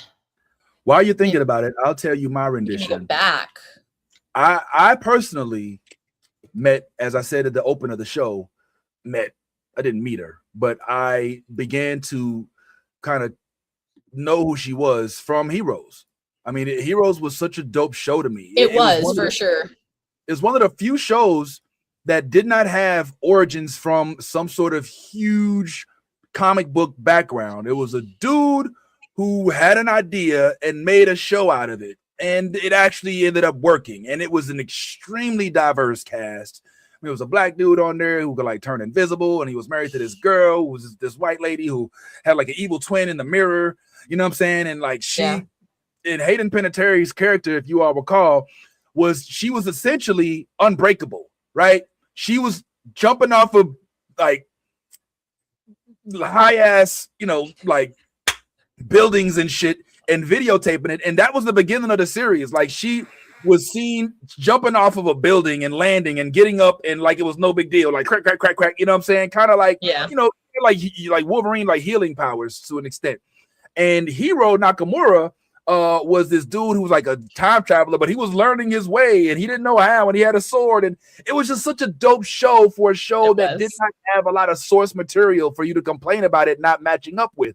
And she played this little cheerleader, and she was the cheerleader. Like, you can't tell me that she was like, she made so much sense as that arbiter of that role that it just made everything so credible. And I know that afterwards she went on to join the cast of Nashville and a couple other projects and things like that. But if I'm being honest, for me, it was always Heroes. It was her as the young cheerleader that we wanted her to save the world. And man, it's crazy. Now, I also know that she was in Bring It On. I don't think the original Bring It On. No, it's like the last Bring It On. It's All or Nothing. So I think that is probably where I was introduced to Hayden. Like that's where I remember her, and that was her stick. You know what I'm saying? She was a cheerleader. So you know what I mean? Like, so that incorporated into Heroes of her being a super powered being. It like that. I think that's why that was such a seamless role, and like why she was so just like iconic in that TV series. Because I'm not gonna lie, you're right, Heroes, it was one of those shows that people didn't talk about for a while because they didn't really understand what it was kind of about.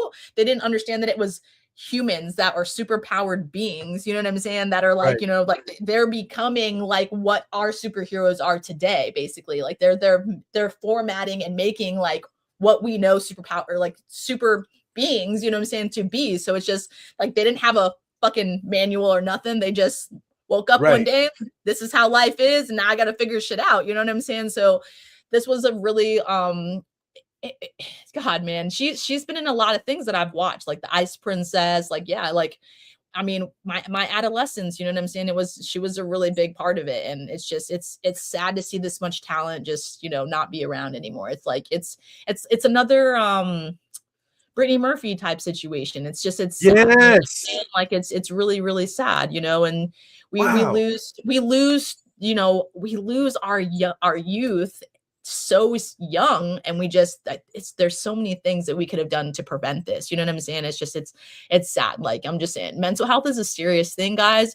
Please, if you need someone to talk to, anybody, there are dozens of hotlines that you can call. Okay, talk to anybody you can, but just know there is somebody out there who will listen. It doesn't matter who, just speak, you know, go get the help you need, you know what I'm saying? Like, it's just not worth, it's not worth the alternative. It's permanence.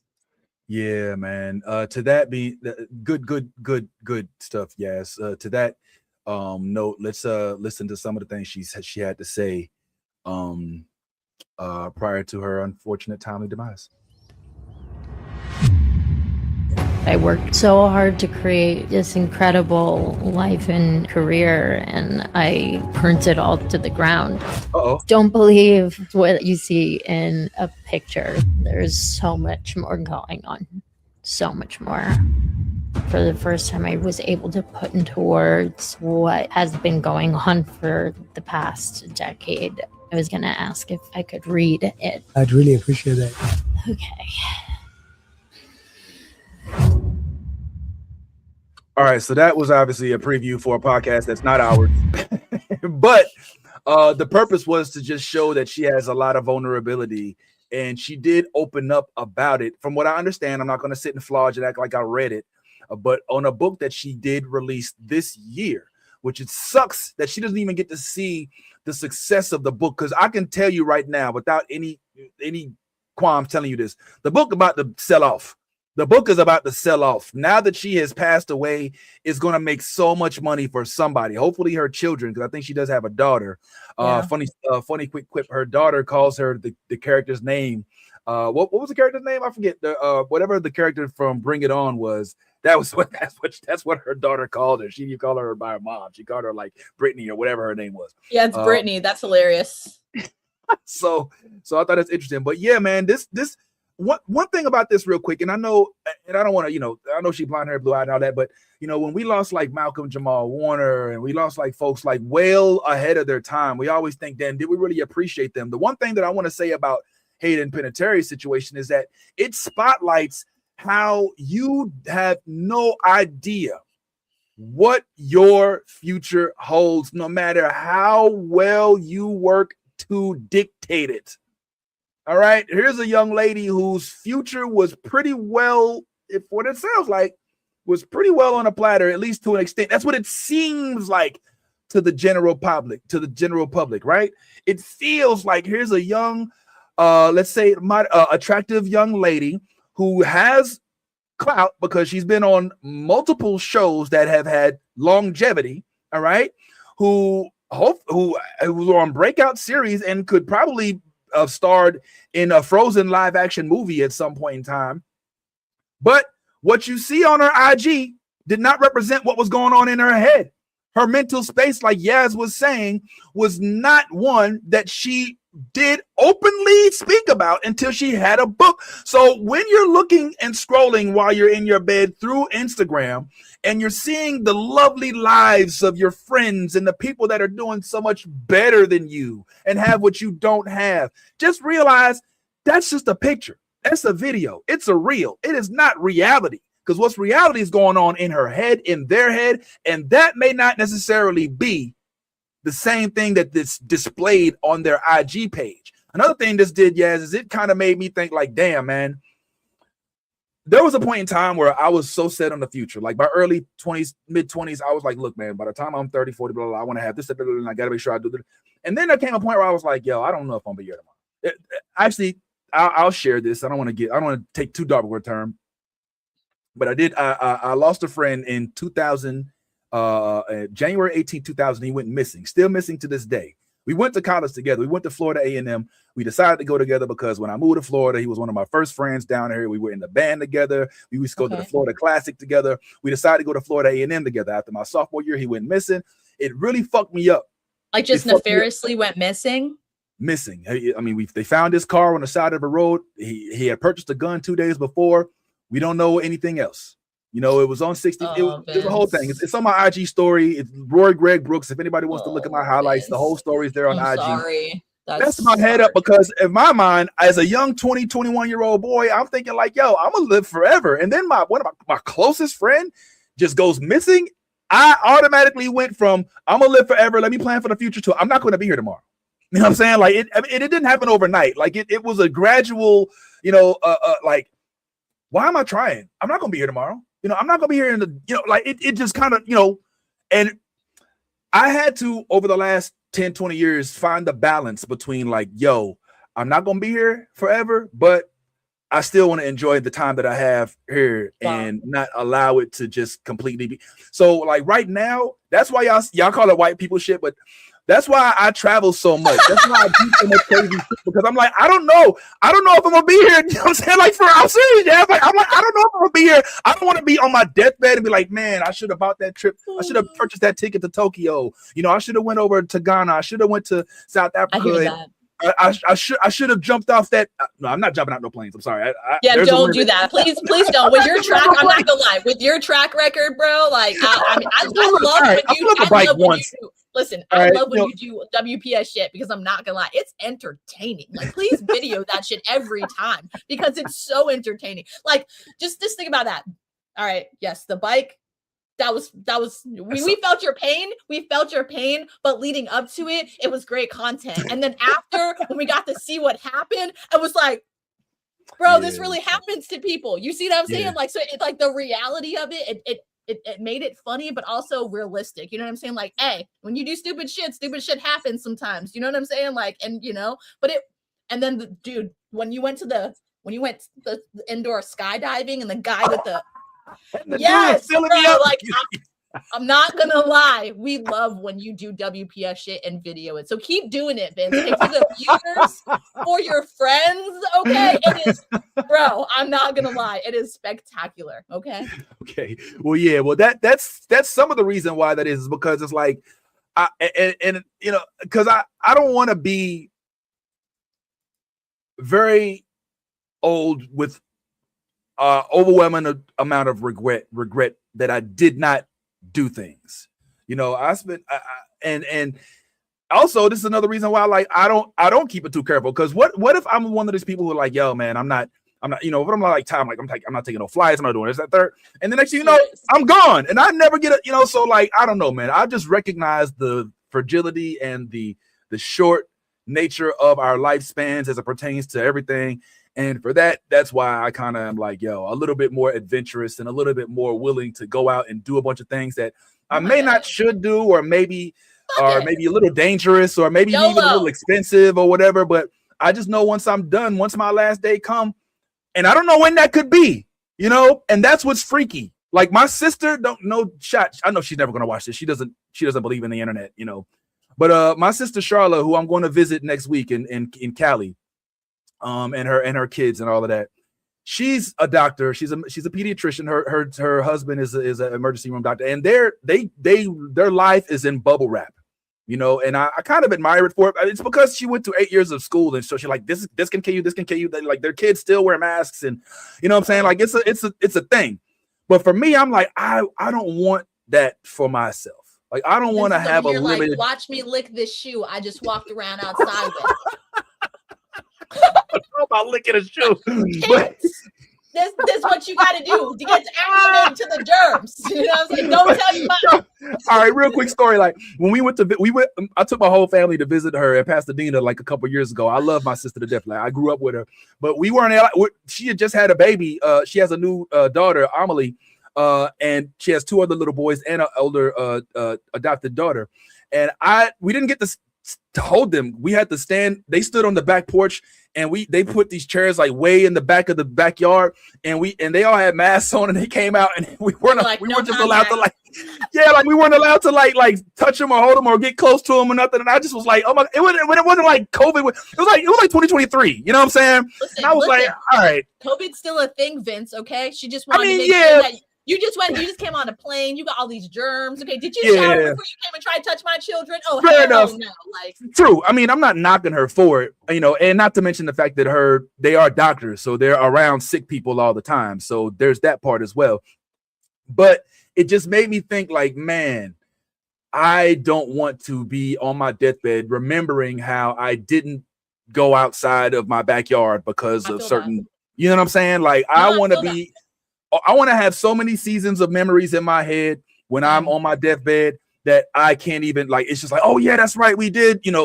Go to the Opera House in Sydney. I'm in that era now. I can't believe that you realized that in your 20s. Can we just talk about that growth, like especially as a young Black man? You know what I'm saying? I mean, I'm sorry for the traumatic event that led you to this growth. You know what I'm saying? Like I'm like heart, bro. Like emotional hug, bro. Because I lost a friend very younger than that, you know what I'm saying? And that put me on the course that I am today. And I think about him every day, you know what I'm saying? So that's why I'm all about mental health and making sure that you talk to people because, it's a real thing, you know what I'm saying? Like express, but yeah, that's exactly how I want to live my life right now is I want to be creating as many memories because I don't know what tomorrow holds. You know what I'm saying? Like I don't know what's going to happen in the next 10 years. Like, is a giant meteor going to come down and destroy the earth? Like, I don't know, but I at least want to say I got to do the things that I wanted to do when I was able to do them.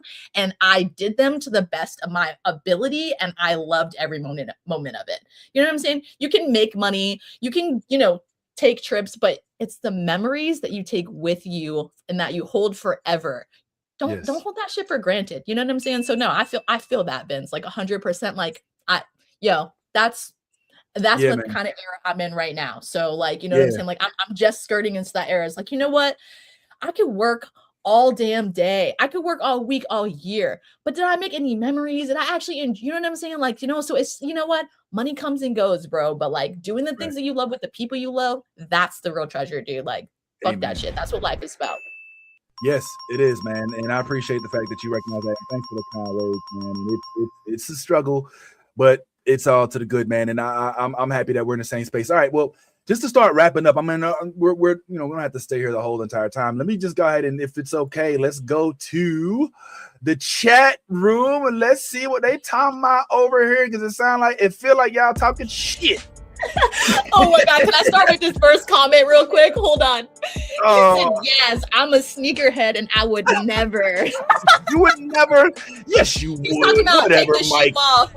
He was I'm talking sure about take the Mike- shoe off and lick it to like, you know what I'm saying, to like show the kids, you know what I'm saying, like germs are okay kind of shit, you know what I mean? That's some I'll funny do it shit. right Like now. he's Give me a talking about, shoe. yeah, Nah, hell no. that's great. Listen, people do some, you know what I'm saying, like 5-minute rule. It's the same shit, Mike. Okay, I'm just saying, it's the same shit. I don't know about that, man. I don't know. I ain't licking no sneaker, man. Hey, Bro. that's pretty nasty. Ew. All right. Anyway, so yes, remember. Oh shit. That's right. She was the little girl in Remember the Titans. Remember this is the movie with Denzel and We are the warriors. Yeah. Ain't no mountain high. Ain't no shut up. But I was trying to say this is one of my brother's favorite movies, man. Ain't no man Denzel, man. That was a good movie. You're right. Shout out to it's Mike. Shout out to Mike O, man. Oh yeah, Metatron as well. Look at y'all at the same time. Okay, literally the exact same time. 1:38.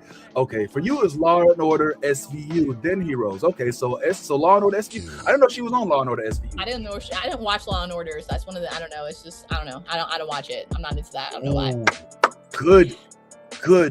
Good info, Metatron. The writer's strike. I forgot about that. There was a writer's strike back then.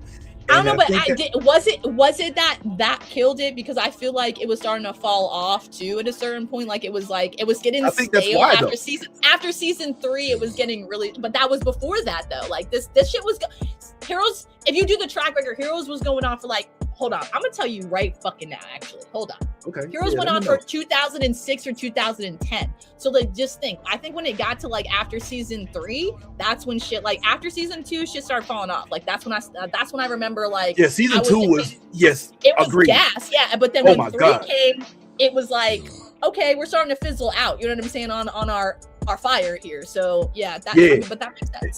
Specifically, if I could speak on Peter Petrelli and Siler. Peter Petrelli, and by the way, Hayden Panettiere was dating Peter Petrelli. She was. I remember that. Yeah. I think his name is Vito. He in a lot of shit. Yes, we know who you're talking about. He was in a Rocky movie too. Great actor, great fucking actor. Yes. Yeah. But they were, and I think that she had suffered some suppression, some depression because that relationship ended up going south while they were still working with each other, which is always a weird thing, you know, to have to be forced to work with Milo Ventimiglia. Yeah, he looks like a Sylvester Stallone clone for me, but yeah, so that was that show was so good, man. Hiro Nakamura, save the cheerleader, save the world. Yada! Just loving Hiro Nakamura will come on there, and Siler, holy fuck. Can we talk about like how this is a real ass villain? Siler used to go and he would steal all the other people's powers by cutting their heads off, and he was scalping them, and he didn't have to be Bob. Yes. Oh I remember he was in like a restaurant one time, and he was like sitting there, he's like looking at somebody who just took his finger, just sliced their whole head off, and he gets their powers, and oh my god, we needed that. She lost custody of her daughter. She didn't live with her. Her depression was really bad. Oh my god, yo! No matter how pretty, how rich, no matter how well off you are, you cannot escape a poor mental health situation. It does not matter. This is one of the things that we're learning from this. Hayden's mother is trash. Okay, her mother was a former soap opera actress in One Life to Live, but she never got as famous as Hayden. I believe her. Oh my God! That's the worst. When you're in Hollywood and then you push your children, you know what I'm saying? Oh yes. Into doing what you're doing, and then they surpass you, and then you're jealous of it. It's like the same thing with just like, you know what I'm saying, that jealous, and it's mostly with women too, if you really like realize that, you know what I'm saying? Because you gotta think about it, like this woman makes you for 9 months, you know what I'm saying? You steal all her beauty, all of her life, and then she creates you, and you become out better than her, and then now you surpass all of the things that she has achieved. You see what I'm saying? It's a fucking bad cycle. Women, stop that shit, okay? Like, come on, bro. Like, you know, we don't have to be better. You know what I'm saying? Like, you know, we can still love each other. You know what I'm saying? It's kind of fucked up. So yeah, we're always in competition, even with our own children. That's fucked up. All right. See, y'all, this is a topic for another day, because I don't know what y'all consider white people shit, because literally all I was doing was riding a bicycle. You know what I'm saying? But but it was the way, it was where and how you're riding the bicycle. Well, and what all right, I may have tried to pop a wheelie, but that part. I was about to say, right? sir. Right. Other than that, all right, that was a problem. Yes, that's me, FAMU grad. Hallelujah. What's going on? Yeah, Vince the human. Yeah, you got me. Okay. What are you talking about? I'm not doing that much, yo. All right, well, you want to hear something recent? All right, well, since we're talking about my recent adventures, since we're about to end this anyway in a little bit. Vince, did you just come back from vacation? What'd you do? I did get a chance to go overseas, of course, and I did see some. Remember, I sent some videos to the group. I've been busy. I'm sorry. I've been. Yeah, don't worry. I haven't seen any of the damn videos, man. I'm just trying to make sure I'm not missing you guys, because I feel like my life has gotten so crazy lately. I mean, like in a good way, but it's just like, you know, I'm just trying to make sure I keep up with you guys. But yeah, I haven't really got to check all the videos out. No, don't worry. That wasn't meant to be me checking you and like, yo, yes, no, I know. I'm just saying, like, you know, I know, like we're all living our fucking lives right now, and I'm just like, I'm trying to stay connected, but it's just, you know, like I want. Let's tell the viewers where you went, first of all. So Vince went overseas. He took the fam, right? You took the fam with you? Nah, I didn't take the whole fam. It was just you and Kim, or just you? Kim this time. I took. We just took the wife. Left the kids. Yeah, the kids was like, it ain't kids no more, as far as I'm concerned. There's only one thing that I wanted to show y'all. It was there's so much stuff on here. I'm not gonna sit here and show all of it to you, but the one thing that I thought was really cool that I thought was worth showing over here was that I went into when I was in was it Germany? No, Stockholm. Yeah, I was in Stockholm, and I found like this store, like a Harry Potter type store. Stop or playing. something Let me like see that shit. It was like nuts. Whenever I go over there, first of all, I don't know if I showed. I think I showed y'all. I did the Blue Lagoon, the thing in Iceland, where you go and you sit in the cold waters and all that. You know what I'm talking about? You did an ice plunge in Iceland? No, not the ice plunge. No, I went to What is that? the Blue Lagoon. Yeah, you know the Blue Lagoon. Okay, I can see. Okay, we're just gonna Google this. I don't know what the fuck This all right, I'm gonna show you right now. And then we're gonna go ahead and wrap up, y'all. I know y'all didn't come here to see me. So he went to a famous spa. It's a geothermal spa in Iceland, set in the black lava field of the Reykjanes Peninsula. That's right. Okay, and that's guess right. what? These waters are so milky blue that the heated 98 to 104 Fahrenheit and rich in skin nourishing silica and minerals, it sits 20 minutes from Keflavik International Airport. So yep, that's where I was, Keflavik. Is your skin like melanatedly popping right now? Like it was. Look, so outside the water, it's about 40, 30 degrees. Hell Inside the water, it's like 90. Like it feels like a hot bath. You know what I'm saying? It's like a hot bath. There's the white cool spray. Shit. Yeah. I feel like you're in Yelena's office right now, but outside. You know, she's over here talking about big potatoes, not small potatoes. You know what I'm saying? Like, this is what's up. I love this. So this is me. I'm over there doing this. You know what I'm saying? So white people shit. Maybe, I don't know. All right, y'all already seen this. This one is Sweden. This is Stockholm. This is what a ship looked like back then, right? But pan over to the right a little bit, and that same ship has actually been preserved. No you know what I'm fucking way. This is in Stockholm, Sweden, where they have this ship is called the Vasa. And you know, we talk a lot about the Titanic. But this ship, the Titanic, at least it sailed off the sea and it ended up sinking. Carvings. What the fuck, bro?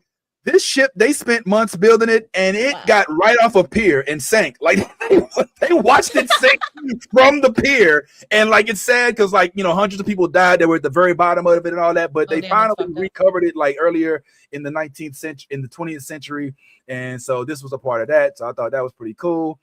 This was a little thing that they had up there. I thought that was kind of cool.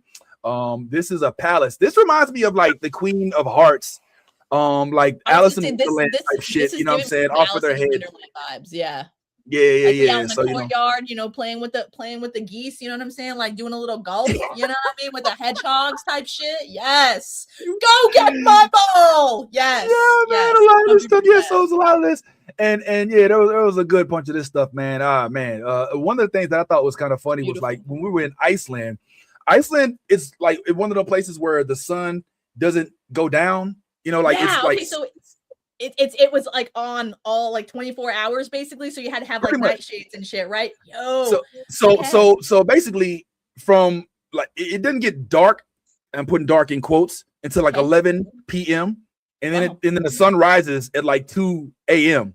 But it doesn't get like dark like you and I like dark like you go out and see the stars at night and the moon. It just gets like the darkest it can get before the stars come out, like hella dark blue. Like Well, not sunset. Like there's not like pretty like colors in the sky. Like it's just hella so you're like between 2 and 4 o'clock here in Florida. That's what I'd say probably like between 7 and 8 now. You know what I'm saying? Like right, like that time right before nighttime sets in. Okay. And that's the darkest it gets. And so like me and wifey, we had our day. We went out, we walked around town, took our pic. You know, when you with the wife, gotta take picture. Hey, take a picture of me. And so it was that time where we was trying to go to sleep, but it was still like hella late, but it felt early. And we heard like Icelanders out there singing, oh, the Oscar. I guess it's midnight. It's like we try to go sleep. What the fuck is wrong with you? But anyway, but a whole lot of stuff like that happened. A lot of cool carolers stuff outside your room. Is that what you're trying to tell us right now? You had Icelandic carolers. I'm sorry. You had hoodwink time. Were they wearing Lederhosen? Like, let's talk about this. You didn't know video. I love Lederhosen. Yo, listen, when I was in Germany. While you were there? No, I didn't. But what I did do, I'm not a beer drinker. I think you might be a beer drinker. I don't drink beer. But I mean, it's like a very, very rare occasion. It's got to be like a lager. I don't like anything but a lager, to be honest with you. Yeah, I remember when in college, man. Like I go over to the Florida State side of Tallahassee, and they be like, "Oh, there's gonna be a cake party." And be like, "All right, well, do they have alcohol?" Like, yeah, it's a cake. I'm like, "That's not alcohol. That's beer. Like, beer is alcohol." I'm like, "Yeah." That's bad calories right there. That's what it is. Yeah, but Kim was determined to have a German beer, even though neither one of us drinks beer. Was it in a boot? Das Boot? I'm sorry. Okay, if you gonna be in the culture, you gonna be in the culture, bro. You know what I'm saying? Just like, you know what I'm saying? Like, just two hands. Nah, I'm not doing the boot thing, man. Nah. By the way, Harmony, this is literally. I don't do bucket lists because I don't like to think of things. I want to do it before I die. I just want to do them. But this is literally something that I must. I have not seen Northern Lights, and it is like it for me is like okay. It's like I almost went biblical on y'all, like Nebuchadnezzar when he was like, "Oh, yeah, I want to see Jesus before I die." I understand. Like, I gotta see the Northern Lights. The Northern Lights is my Evangeline. Okay, I have to see it. You know what I'm saying? It's like literally, bro. No, I understand. I'm literally about to become a travel agent so I can just start traveling the world for cheap as hell. Yes, it is liquid. Thank you. Right? Fucking thank you. Oh my God. Do you not know how many times I've tried to explain this to people? I'm like, you like yeast? Just like that's what beer is. It's yeast fermented. I'm like, you know what yeast fermented is? Bread. You know what's bad for you? Bread. I'm not. Well, anyway, we had one and it wasn't that bad. It was a Pilsner lager, I guess. And I took a couple sips. It's the lightest. That's the best. I'm telling you, that's the right ingredients. But that's what I wanted to show you. I saw while I was riding through I can't do Germany. A stout, man. It's too thick. Like, you know, when you do Irish carbon, like, so my stepdad is Irish, so like I know all about stouts. You know what I'm saying? Like beer, this man can consume beer like no one's business. It's like water for him. You know what I mean? So like, I know me about some beer, bro, and like I cannot. It's so thick. Like, what the fuck? I don't. And it's like I don't even know. Like, if you let it sit for a couple minutes and it like gets thicker, and fuck that shit. I don't know.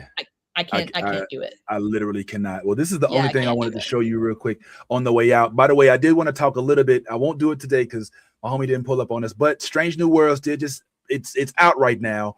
And they did just have a puppet episode, which I thought was real interesting. I'm not going to talk about it today because I don't want to shortchange y'all on it, but just make sure you're around for the next time we have our chats because I'm going to get into it and how it is that Strange New Worlds, despite being a little bit erratic, a little bit different, has surpassed the, like all of the criticism that the Starfleet Academy didn't. But that's just a topic for another day. Here's something I want to show y'all real quick, and then we'll go ahead and get on up out of here. Like I was talking, I did my little trip or whatever, and I thought that this was extremely interesting. And maybe me and you can talk about this on the other side of this, Yaz, if we have time, if this ends before but watch this. I'm in Germany, literally in Germany, riding through the street. I'm about to go to return something from H&M because I got something from H&M and it wasn't. I forgot to take the tags off of it, so I had to ride all the way back. While I was riding my scooter back, I ride past this. Tell me what you think about this right here. Oh shit. Oh wow, that's beautiful. It's a little tribute to Michael. In the middle of Stockholm, Germany, there's a huge shrine dedicated to Michael Jackson. I mean, this is so random. You gotta understand, like literally, there's no American. Listen, music is universal, okay? That is what is so beautiful about it. You know what I'm saying? It is universal. It speaks to all different types of languages, different types of nationalities. It speaks to your soul. So it's a tribute to the man's soul. And this is beautiful. I mean, they literally have every type of adaptation of Michael Jackson here, like from his youth to his adulthood. And just like, look at these like letters and shit. This is beautiful. If we as a whole could do this more often, I mean, maybe we would be able to honor the people that we actually, you know what I'm saying, respect and love while they're alive, before they pass, so that they can understand the impact that they have on so many people. It's crazy that we don't express how much we love someone until we have actually completely lost them. We need to start doing it in the present. Agree. We need to we're gonna start giving flowers while they're overground. Yeah. All right, that should be the lick. Quick story on this, and then we'll go ahead and get up out of here. The story behind this, as I read on the internet, is that Michael Jackson used to come to Germany to perform, and he would stay close to this spot in Stockholm. Okay. And the city tried to years ago to remove this thing because they thought it was an eyesore. But every time they come and remove all this stuff, the city the citizens, they come back and they put that shit right back on there. They're like, nope, that's what I'm not fucking my talking Michael. about. They show up every time. See, and that's what I'm talking about. If the community showed up while he was alive, you know what I'm saying, or just for any artist while they're alive, I'm telling you, the impact would be incredible. Literally. Agreed, It's giving the flowers where they're due, man. Like, you know, tell the ones that you appreciate them while they're here, not when they gone. Well, I appreciate you, Yaz. I appreciate you, Vince. I really do, man. It's all love, man. Shout out to you. Thank you, Austin, for allowing us to borrow you for a couple hours, and the job as well, and the tortoise. All right, everybody, for doing all of that. She's so big, bro. I believe it. Well, listen, let's keep watching Lanterns. Let's talk about it next week if you got time, and in the weeks to come, and even some more of the things that we have to chat on. So I'll stay in touch with you. Thank you, Yazzie, especially for our breakdown, and thank you as well for those who did sit and chat with us for this last couple of hours. We appreciate you. As we always say, be your authentic self. If you ain't being yourself, you are being fake. There's no honor in that. And if you're a geek, go ahead, let that geek flag fly. Make sure y'all watch Lanterns. We're going to talk about it every damn week. Let's go. It's one of the greatest podcasts, and you know what? Fuck that. These guys are fucking awesome. They my niggas to the end of time.